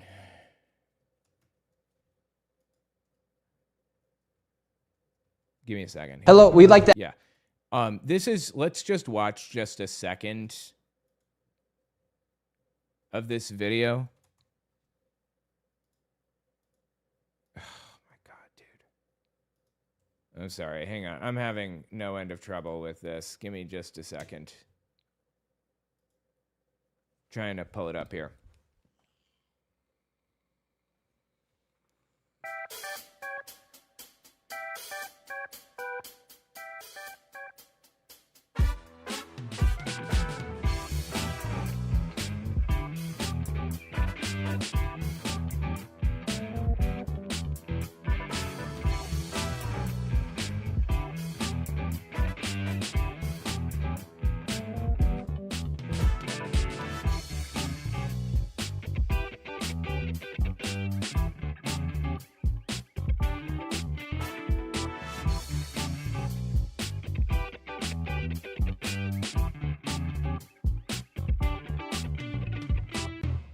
Okay, here's one of the original videos. Let's just jump to a random spot here, see what happens. Healthcare. Yes, we'd like to speak about getting healthcare here. So he went to a medical plaza. Medical plazas have there are these big buildings with a bunch of different doctors' offices in them, And he went to these medical offices with daycares and stuff like that in them and harassed them in these minority communities. No. Why can't I get healthcare here? Because he's got because you got a camera in his face, obviously. No, wait. Warning, you are under video surveillance. No trespassing, security, armed. I believe that this is a daycare? This is the strangest place I've ever been to get healthcare. Just a bunch of different places. Healthcare here, healthcare right here. You mean like doctor's offices? Is that what you mean when you say healthcare? Another healthcare company right here. There are 3 healthcare companies inside of this building right here. And wait. Key Care Services, Serenity Center, and Blue Home Care. I'm not even sure what those are or if they are healthcare companies. But either way, okay. This room of 7C. Now we have another Helping Hands, Home Care LLC, another healthcare company. Present Help right here. We're looking for the best rates of healthcare here inside this building because we have so many options. Like, they're not selling healthcare, quote unquote, obviously. They're offering services to, like, home services, go to people's homes and take care of, like, elderly patients and stuff, right? So when you come up to this person and you say, we're looking for healthcare, what the fuck does that mean? And you have got a bunch of cameras in their faces. Obviously, it's a propaganda film. Like, clear as day. And they have a receptionist here. And you're saying this is fake? Options. Who can we talk about getting the best healthcare? I don't know. No? Sorry. All right. She just does not want to participate. And he's taking that as vindication that he was right, that it's all a fraud or something. We will not get any healthcare here. David, this is one of the stranger places I've ever been. Literally, healthcare every door you go to. Yet it's a medical plaza. He will give you a rate. How much money do you think's been funneled through this building? Every year? There's no correct answer to this because it's a fake fucking question. How much money is funneled through this, fraud-wise, I assume is what he's saying? How much money are these people making from defrauding the government? And this guy's just going to, like, make up... Who the fuck is this guy? Anyway, he's going to make up a number. Give you a rate. How much money do you think's been funneled through this building? Every year, I would say 50 to 60 million at least. And finally, we are... Wait, 50 to 60 million? Why did he pop up a fraud counter that said 78 million then? Accepted into one of the daycare centers, and they actually took down our information to give us a rate. However, when we left, we were then met with the police. We received a complaint that... Anyway, the dude's a complete scumbag and is trying to do a full-blown hit piece on daycares and healthcare companies and stuff in minority communities. Disgusting, dude. Inside this building, so... Okay. Well, that's not what he said. He said there's 14 companies here, and he's trying to assume because they're Somali providers that everyone here is fraudulent. Okay. So he's here with some kind of, like, propaganda. So no, we're just checking... No, this is a... area that we're allowed to enforce trespassing ordinance. Is there any other reason? Anyway, just a complete piece of shit, dude. Tell me what you think in the comments. All right, let's see. So that's 29 minutes. That'll work. Nick Shirley. All right, let's hit vaccine stuff. Hackers. I thought I fixed this thing, but I guess I didn't. Open, open, open, open. All right, awesome.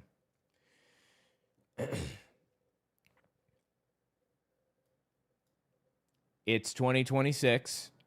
I want to go back and look at some of the most psychotic claims made under COVID vaccine era, hyperbole and freak out or whatever. This is Rick Wiles. And he claimed the COVID vaccine was injecting synthetic eggs that hatch into synthetic parasites into people, and that they would all be dead within a year. Triple vaxxed, by the by.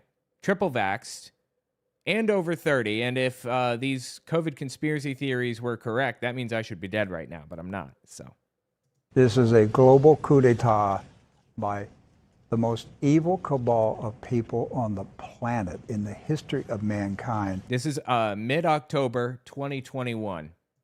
And if it is not stopped in the very near future, they will win. That's what's at stake, control of the world. They're putting eggs in people's bodies. If you didn't see yesterday's True News, you need to watch it. It's an egg that hatches into a synthetic parasite and grows inside your body. This is like a sci-fi nightmare. And it's happening in front of us. When you say to yourself, this is like a sci-fi nightmare, maybe you should just like take a second look. Like maybe we are in a sci-fi nightmare, but maybe just think about it one more time. Just examine your data one more time before coming out here in front of an audience of literal millions and telling them that they are hatching synthetic parasites from the COVID vaccine. Holy shit, dude. By the way, this is the video I was referring to a minute ago where Sherry Tenpenny, just give this a listen, you'll see. Hold on. I just want to read what the analysis was. Yeah, okay. The more shots you get, the more you destroy your immune system and the faster that happens. And it's anticipated, the German data says... What German data? I hear you asking? No German data. There is no German data. This is completely made up. That by the end of 2022... Oh, wait, that was, 4 years ago. Every fully vaccinated person over the age of 30 may have the equivalent of full-blown vaccine-induced immune-suppressed AIDS. Jesus Christ, dude. Let's look at some more false predictions from these people. So we got the synthetic parasite. We've got everybody over 30 is going to be dead by 2022. Boy, that one fell flat, didn't it? Here's this one. This is probably one of the more sad ones. I don't want money, though. Like, I know you don't, but I don't know what else to do. My dad trying to buy me off from getting the vaccine, this says.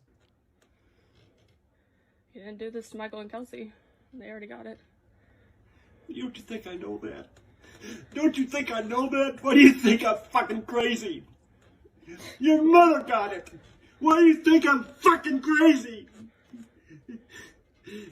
My family is gone. My family is gone. By the end of this flu season, most of you will be dead. What the fuck do you expect me to be? Okay. This one was 2021, late May 2021. And this guy believed he was going to lose his family because of the COVID vaccine. And it fell flat. That is fucking sad.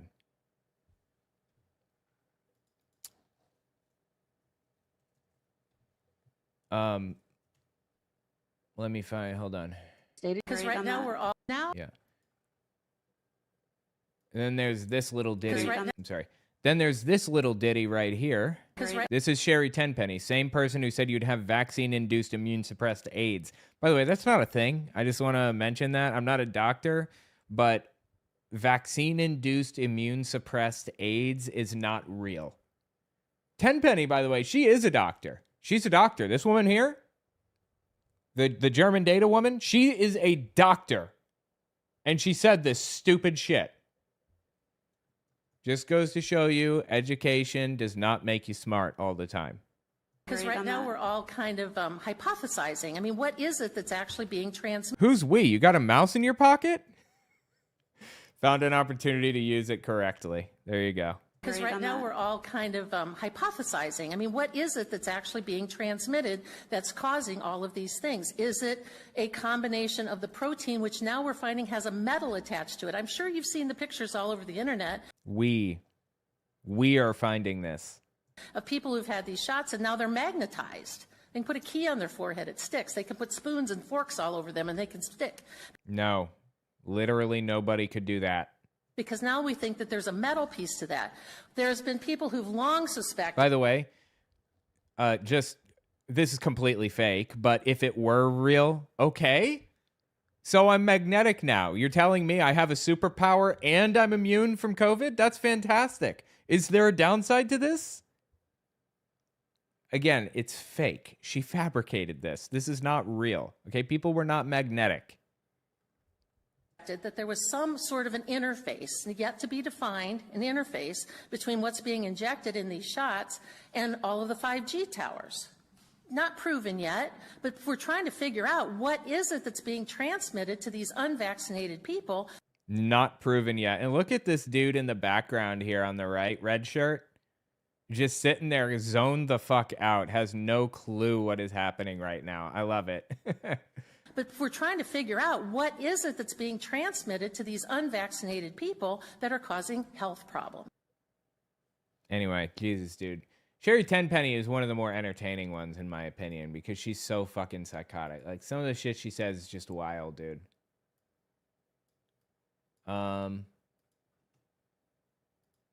Check this one out. This is another Rick Wiles episode, or another Rick Wiles video. Fauci is now... Actually, no, first. This one's shorter. Check this one out. This is at a Greg Locke conference. He set up a conference, and this is one of Greg Locke's pastors that came to the conference to speak. I sit back sometimes, and I believe it's probably because I didn't take the vaccination because I got a brain. But I was sitting there. Ex-MMA fighter says, I have a brain. I have brain. My DNA ain't changed. I got the DNA of Christ in me. Huh? You can't change me. I'm vaccinated by the blood of Jesus, baby. Yeah. Are you magnetic? I knew y'all like that. I'm wild too, man. So when a wild man get a wild man, wild things happen. Wait, you're getting a wild man? Is this a consensual getting you're referring to here? What do you mean by get? And who's this other wild man to whom you're referring? I'm interested. You have me on the hook. I'm wild too, man. So when a wild man get a wild man, wild things happen. Yeah. But I am. And I believe that thing messed a lot of people up in their head. You understand? They can't think straight. That's why he's getting stupider. Dude, I swear. It was such a wild time to be alive, to watch these anti-vaxxers eat themselves alive with conspiracy theories, right? Holy shit, bro. Dude likes wild men, I guess, yeah. All right, check this one out. Another Rick Wiles video. Fauci is now pointing the finger at the unvaccinated people. By the way, most of these are from 2021 or 2022. That last video was from... Wait. That last one was from September 2022. This one, I don't actually have a date on it, but I believe that it was 2021. Fauci is now... Yeah, late July 2021 when this came out. Sorry. Fauci is now pointing the finger at the unvaccinated people, saying they're the ones causing this outbreak. Yeah, they were. They were causing more problems. Well, it's the vaccinated people who are getting infected.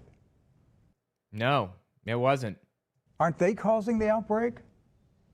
You've got people who are vaccinated, who are shedding the virus, infecting other people, walking around thinking they are protected, and yet they are the ones who are spreading the virus to other people.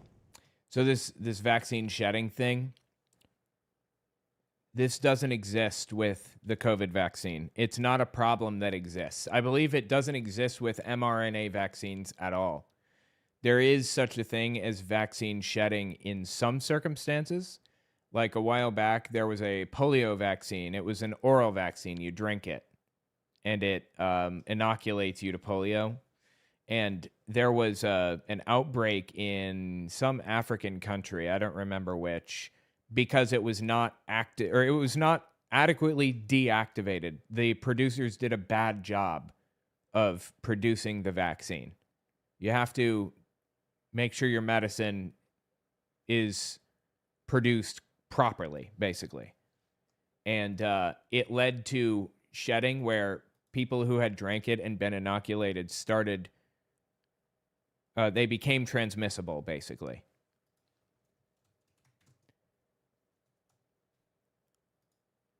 Check this clip out. Oh, yeah, I'm sorry. Let me just jump back. Anyway, the point is that Rick Wiles is completely full of shit. Like, he was just, like, completely making this shit up right off the top of his head, seemingly. This dude's on DirecTV, by the way, I believe. This is Deanna Lorraine. and Pete Santilli. Deanna Lorraine was an InfoWars host for a while. I believe she ran for Congress, and I think she lost, but she came pretty damn close. Listen to their conversation on this. The people now that are learning more about the adverse impact of getting vaccinated, they're having regrets about it. Because Who the fuck regretted getting vaccinated? First of all, and second, what adverse effects are you even talking about? I had 0 adverse effects from any of the 3 vaccines that I got. I mean, the 3 COVID vaccines. 0 adverse effects. Who are you even talking to that would be complaining about this? Because we're hearing about this shedding that's going on. Who is we? You got a mouse in your pocket? This isn't happening. And The vaccine shedding. the shedding and also the activation of the graphene oxide. It's actually sitting there dormant, but if it gets energized by something like 5G, it actually kills all the cells around it. That is so crazy to me. So, this is before 5G was really popular in the United States. And they formed a conspiracy theory that people who had been vaccinated would die instantly when 5G towers went up. I mean, can you imagine if they just like activate and said, oh, all right, 1 million people are going to be gone, just by energizing the graphene oxide. That is insane. There was no graphene oxide in the vaccine, as far as I know, anywhere along the process. Activating graphene oxide wouldn't kill people. 5G wouldn't activate graphene oxide. Literally nothing that he said anywhere along the way made any sense at all. And that's the thing. People don't really know exactly what's in it. Those people, Biden, even Trump, any of these representatives, they're not taking the real vaccine live on TV when they pretend that they do. You do? That they're not that stupid. They're not doing that. They're leaving us to do that. Anyway, dude, I am so entertained by how absolutely insane these people were back then. They're still insane. They're still saying insane shit today. You think Sherry Tenpenny got better? No, she only got worse. But boy, was it a wild time when she actually had a big microphone. Anyway, tell me what you think about it in the comments. Let's see, 130 to 143, I believe. Yes. Awesome.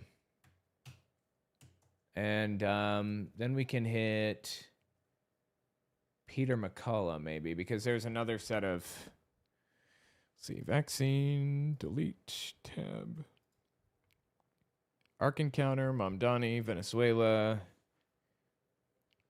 Nick Shirley. Shit, there's something I meant to add to the Nick Shirley video. I forgot. I'm just an editing note. Let's add this to the end of the Nick Shirley video. Then Donald Trump tweets this: much of the Minnesota fraud, up to 90%, is caused by people that came into our country illegally from Somalia.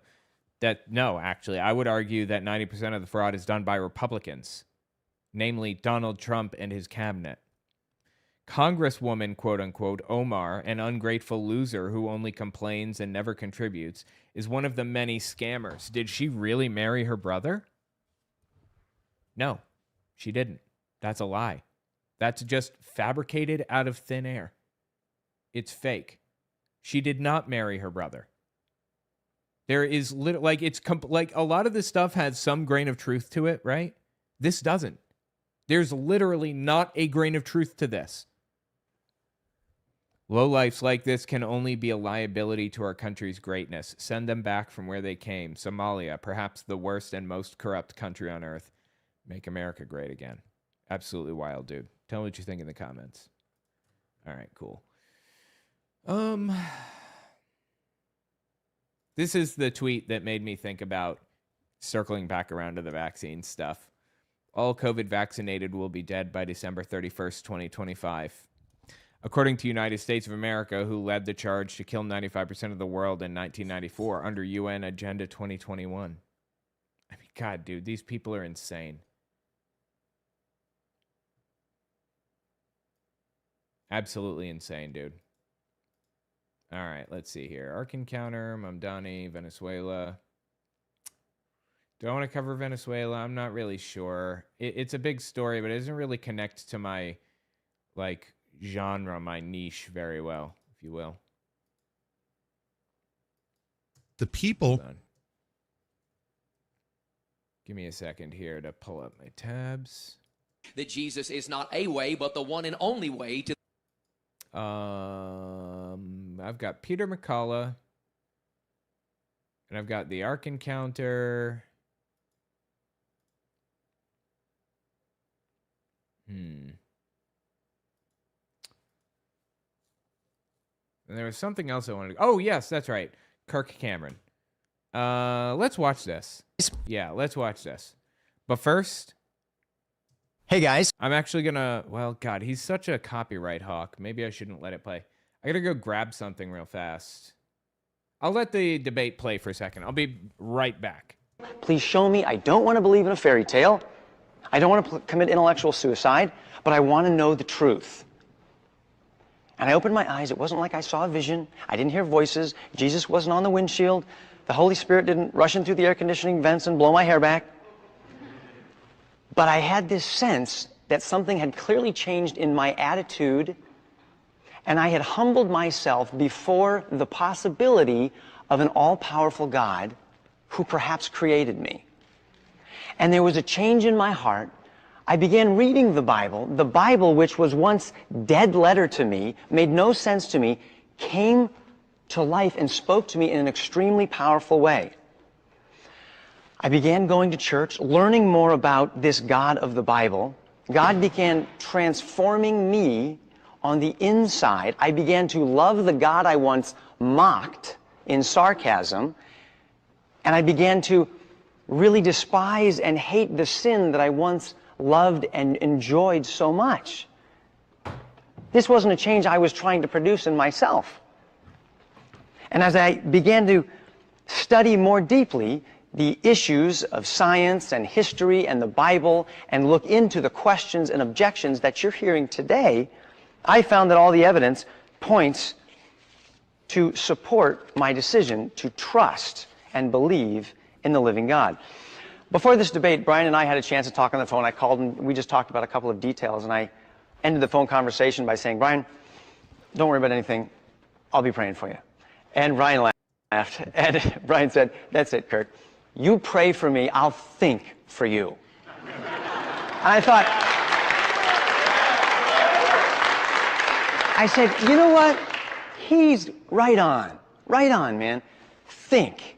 That's a really good idea today. Think carefully. This is so important. Please don't look at this as simply a debate to see. Ugh, God, he's so cringy. We may watch this actually on my Unfiltered channel, but not right now. I wanted to watch this. What's this? By God in a place before God is unavoidable. It also affirms real punishment, including real conscious suffering. Where Christians are differing on their views of hell is not over whether or not judgment happens, but over what Scripture says is the final outcome of that judgment. Conditionalism holds that those who finally reject God and die will be judged according to their deeds in full justice, and then eventually cast into what the Scripture calls the lake of fire, also known as the second death. After full and just punishment. Dude, I'm grabbing this real fast, and I'm running a quick analysis on it, just see if it's worth watching. Give it a second here. It's 16 minutes long. The unrepentant perish. They die. And that death is final. It's not temporary. It's not reversible, not redeemable. There's no appeals court. There's no return. The view of conditionalism does not deny hell. It does not deny judgment. It does not deny the seriousness of sin. It doesn't even deny conscious torment. The only All right, let's see. It finished processing. Let me just pull it up here. Ooh, Alpha Force Zero, almost home from vacation. Okay. Yeah, here's my clip collection. I just ran the analysis. Let's just open it. Ooh, I can't open it because I got to fix that. The context menu is too short. Open. There we are. Yeah. Okay. This is... What? It doesn't have any analysis items. That's weird. Apparently there was nothing of interest in it. That actually surprises the hell out of me. Okay. Maybe it's not worth watching then. We do have, like, chapters, though. Kirk Cameron discusses theological interpretations of hell and divine judgment. Cameron responds to criticism of his theological discussion, expressing disappointment at how church leaders mischaracterized his conversation with his son about hell and judgment. Actually, this does sound interesting. Hey. Maybe there are just no, like, glaring moments that met the categories that I listed in my software here. All right, let's listen to this for just a minute. Kirk Cameron is apparently taking heat because of his position on hell. His belief completely clashes with standard Christianity, apparently. Let's listen to what he had to say here. Hey guys, no doubt you've caught wind of the controversy that's swirling around. Let me ask you a question. And I want you to imagine that this question is not coming from me on a podcast, but from someone you love. What if your son or your daughter looked you in the eye and said, Dad, Mom, I know you believe in hell. I know you believe that God is just. I know you believe that sin is serious, and I know that Jesus is the only way to heaven. So when an unrepentant person who doesn't turn to Jesus dies, what does the Bible actually say happens to them? Are they preserved forever and kept alive by God in a place of endless conscious torment, suffering forever, weeping and wailing and gnashing their teeth? I mean, that's what the Bible says, right? With no end? Or is the judgment that Scripture describes something different? Is it still real, still just, still severe, but culminating in what the Bible calls death?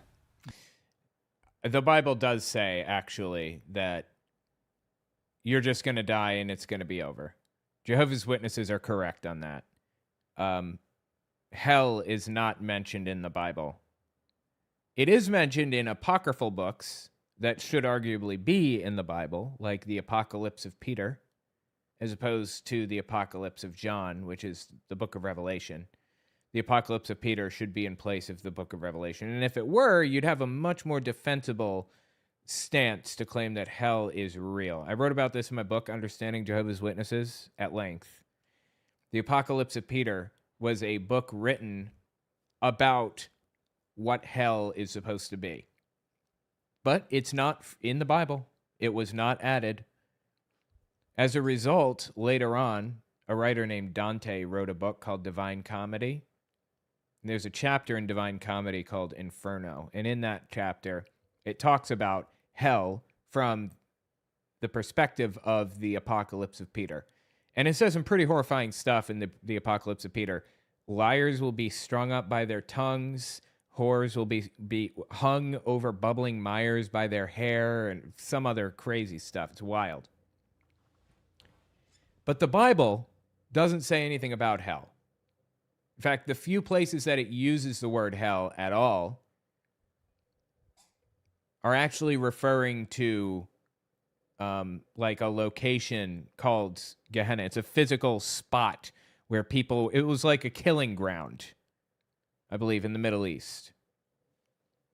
And yeah, so anyway, the point is, hell isn't mentioned in the Bible. He's correct here. Destruction, or the second death, which is the lake of fire. What would your answer be? This isn't a trick question. This isn't me dodging it. I'm going to get into all of this right now.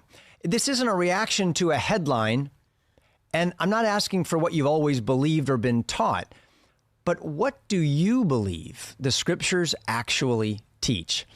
That's the question that my son asked me, and that's the question that started this conversation. Over the last few weeks, that conversation has sparked strong reactions, to put it mildly. Some of those reactions have been thoughtful, like my friends at Answers in Genesis and oh boy, do you get into it with Answers in Genesis? My friend Ray Comfort, and even my friend apologist Wes Huff. Some have been supportive. Many have said, we've asked these same questions, but been afraid to really put them up on the table. And then some. Why would you be afraid of that, I wonder?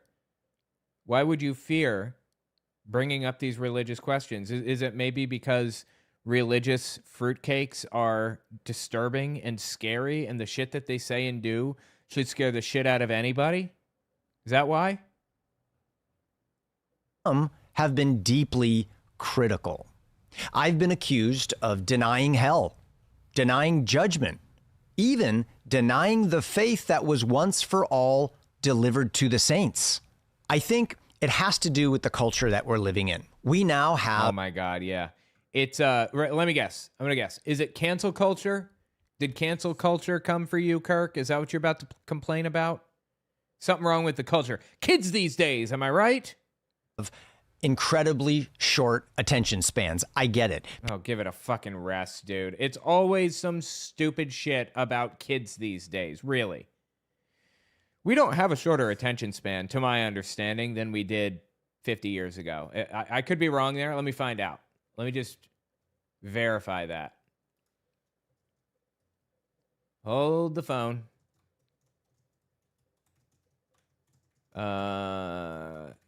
Span is shorter.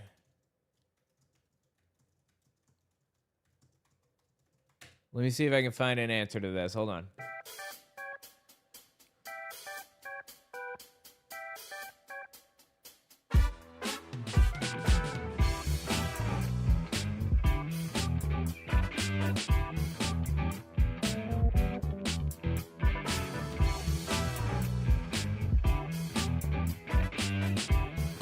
Yeah, this is completely made up.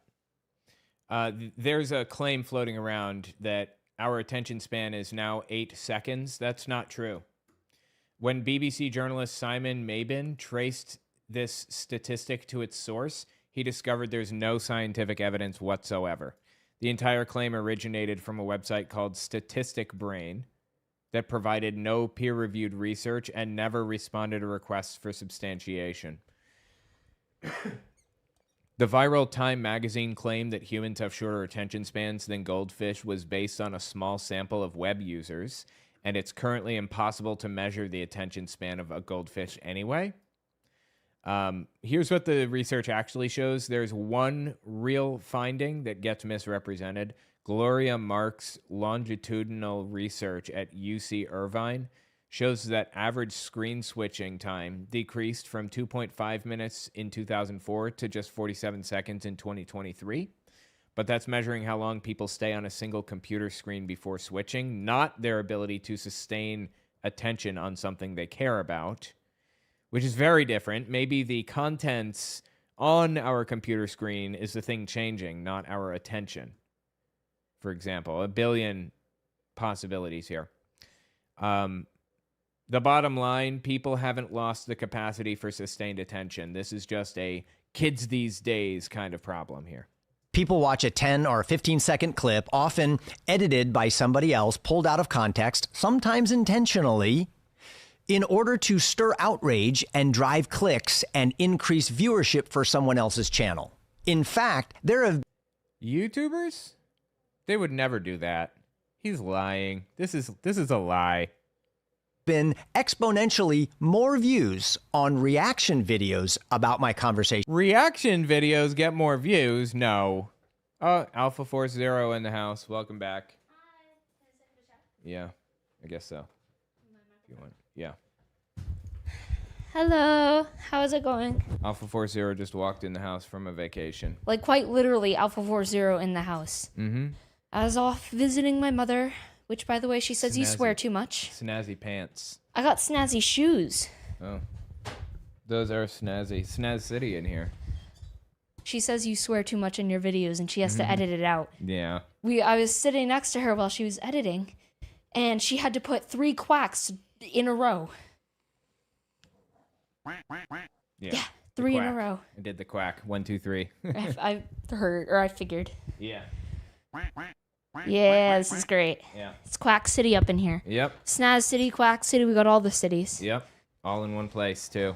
You don't have to go anywhere else for your duck quacks or your snaz. Anyway. Sorry, I was reading chat. Yeah. Alpha mass times acceleration nil. Yes. Oh, because force. Yeah. Yeah.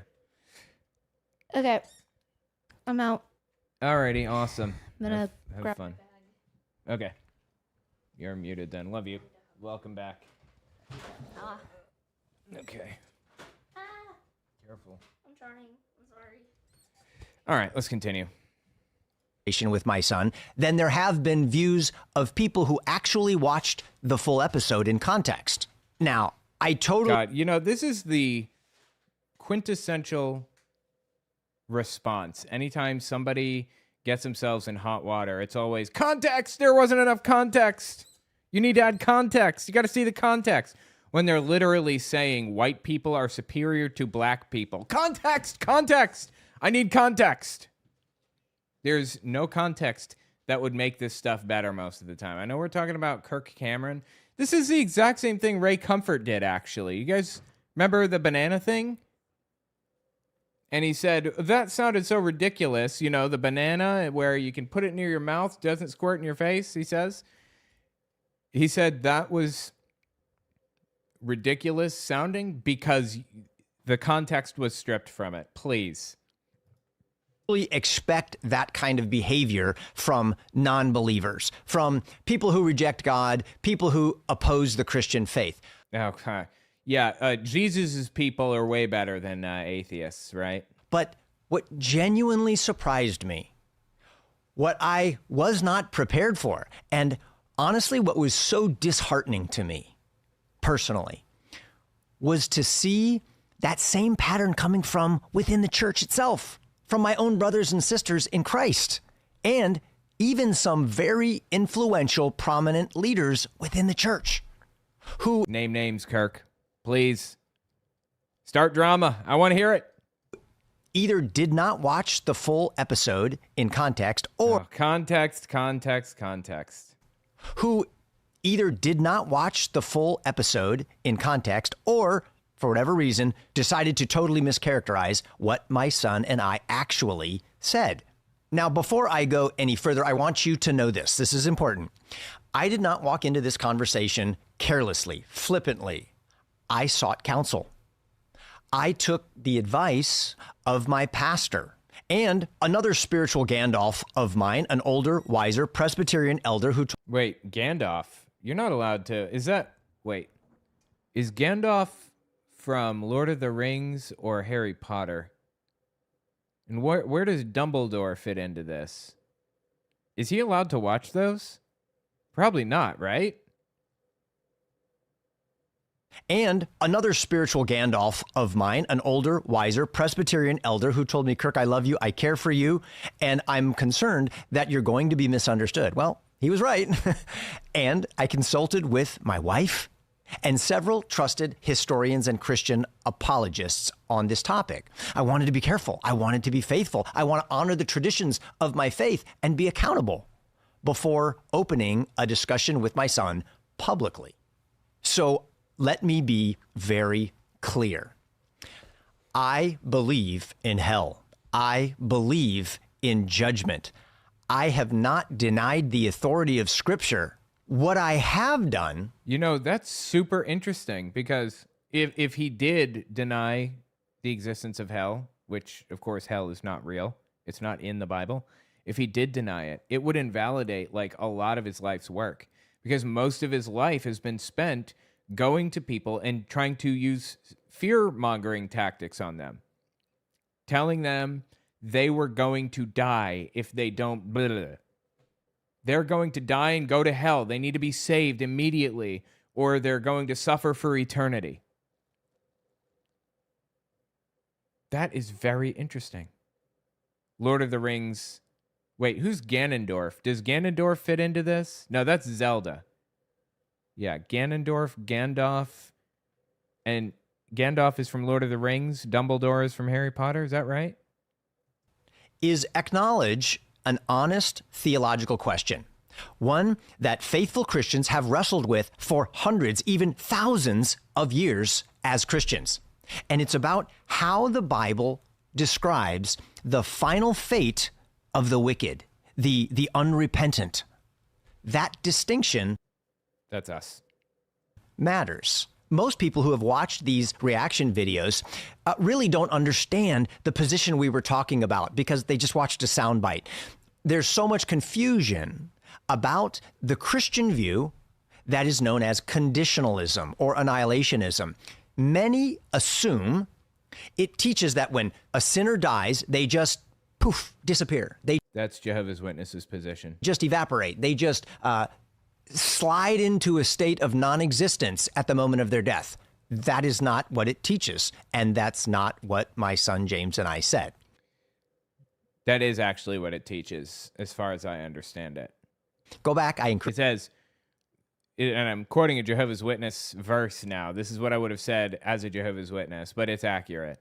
The living are aware that they will die, but the dead, they are aware of nothing at all. Or conscious. They are conscious of nothing at all. Something like that.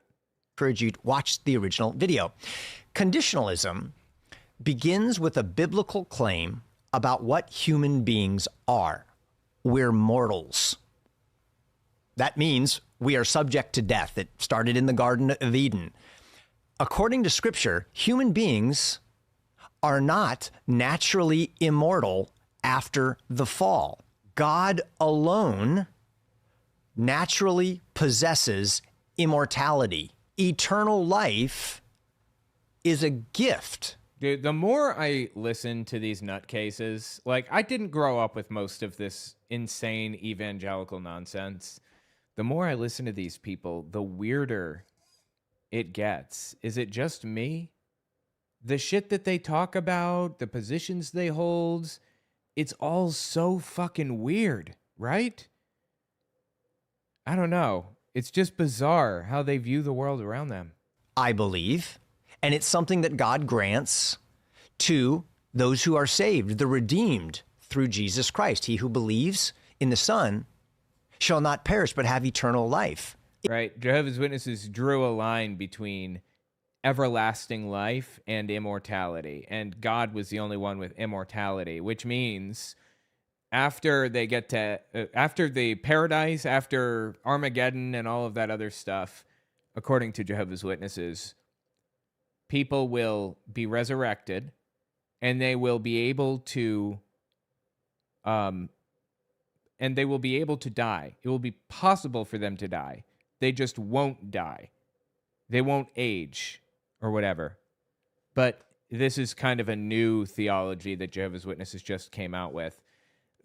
There's going to be like 1,000 years of judgment where everybody will just get to like live their life and do their thing or whatever. And at the end of the 1,000 years or somewhere in between, they're just going to up and die. They'll be killed and that'll be the end of it. They'll be gone forever if they continue sinning.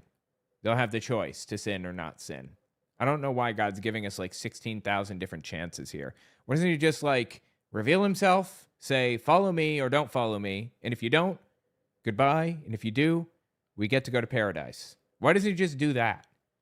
Why all of this messing around with all these weird rules and these confusing eschatologies and everything? It's bizarre. Whoop. Mortality is not something that all people automatically possess. And then from there, conditionalism clearly affirms this. Judgment is coming and it's real. God is just because he is holy. Sin is serious, and accountability before God is unavoidable. It also affirms real punishment, including real conscious suffering. Where Christians are differing on their views of hell is not over whether or not judgment happens, but over what Scripture says is the final outcome of that judgment. Conditionalism holds that those who finally reject God and die will be judged according to their deeds in full justice, and then eventually cast into what the Scripture calls the lake of fire, also known as the second death. After full and just punishment, the unrepentant perish. So they go to hell for a period of time, and then after they face their time in hell, then they are gone forever? Is that what he's saying? They die, and that death is final. That's interesting. So his claim is people do go to hell, and they serve like a 20-year sentence in hell, and then they die. So hell is not eternal. Interesting. It's not temporary. It's not reversible, not redeemable. There's no appeals court. There's no return. The view of conditionalism... That doesn't sound very fair. ...does not deny hell. It does not deny judgment. It does not deny the seriousness of sin. It doesn't even deny conscious torment. The only difference is, does that conscious torment last forever and ever and ever, or does it eventually come to an end and the person is annihilated? Again, in all seriousness, hell is not discussed in that way in the Bible. People just die. That's it. That's what the Bible says. Okay, I want to be clear with you about where I stand. Many of the Christian thinkers and the pastors Christian and thinker, it seems to me, it's a little bit of an oxymoron, right? No, that's not fair. There are a lot of Christian thinkers. I was a Christian thinker. I just, thought my way out of Christianity eventually. That's all. Admire and am indebted to. My historical heroes hold what is often called the traditional view of hell. More precisely, as we've mentioned, it's called eternal conscious suffering. It's exactly what it sounds like it is. And I honor them deeply for the way they handle the Word of God with I just think they're wrong. Extreme care and reverence and holiness, with a desire to understand it. Voices like St. Augustine and the Westminster Confession, I hold to that.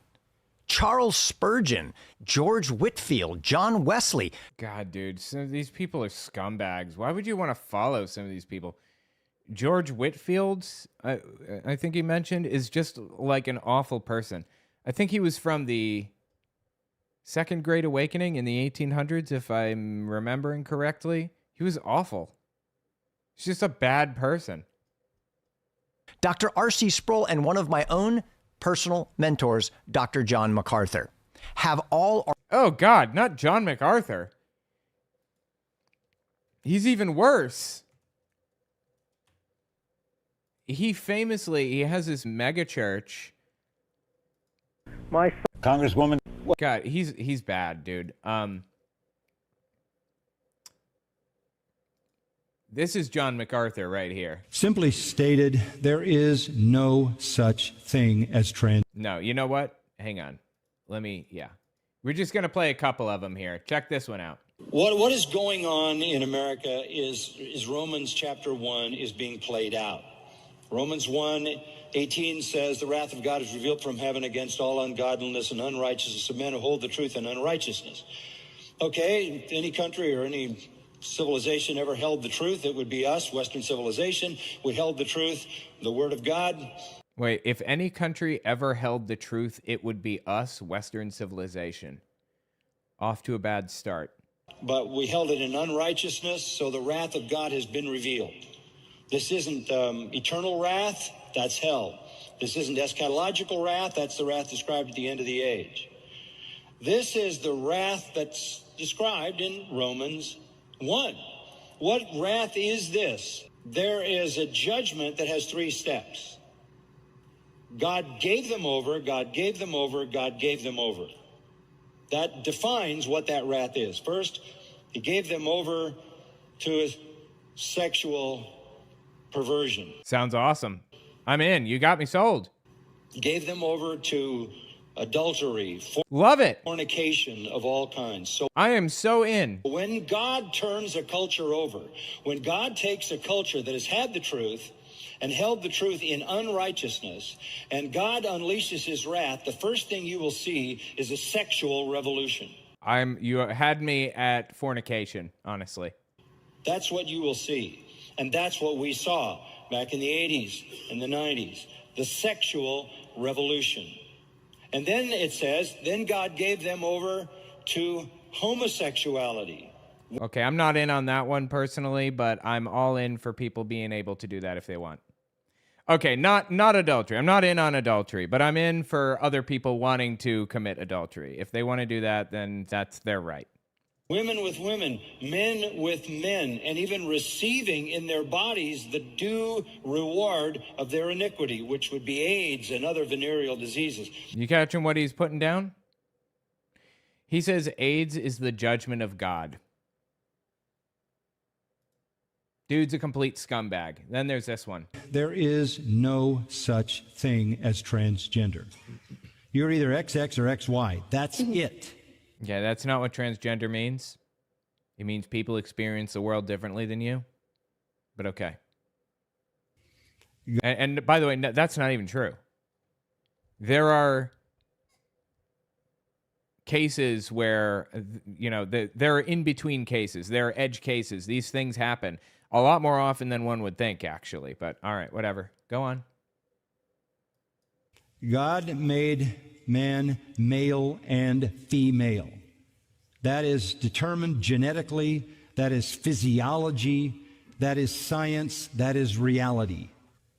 So he doesn't know the difference between the words gender and sex. All right, go on. This notion that you are something other than your biology is a cultural construct intended as an assault on God. The only way you can address it honestly is to say, God made you. And God made you exactly the way he wanted you to be. Right. So gay people are good the way they are then, right? For example, gay people, trans people, they can be who they want to be. I mean, the point is he's a complete scumbag. And I don't know why Kirk Cameron would respect anything from this dude. He's disgusting. Articulate. So, and he's saying, is he saying that John MacArthur backs up his belief about hell? My own personal mentors, Dr. John MacArthur, have all articulated and defended this traditional view with care, seriousness, and deep respect for the scripture. My respect for them has not diminished at all. In fact, it is deepened. And at the same time, the questions that my son and I are asking are not new. Many of us have never been taught church history. Check this out. In the early church, I mean, like way early, like the year 100, 200, 300, 400, men like Justin Martyr, Irenaeus, and Athanasius. Bro, like, the gospel accounts weren't even written until the year 100. Some of them, but okay. Or even 150, I think. They emphasized conditional life and final destruction apart from Christ. That's the conditionalist view. And then during the Reformation, Martin Luther, the father of the Protestant Reformation, rejected the idea that human beings are naturally immortal, and he openly questioned long-held assumptions about the soul and final judgment. And then in more recent history, respected evangelical scholars like John Stott, F.F. Bruce, and Edward Fudge Dude, love the name. Edward Fudge, top tier shit. Examined the scriptures carefully and came to similar conclusions.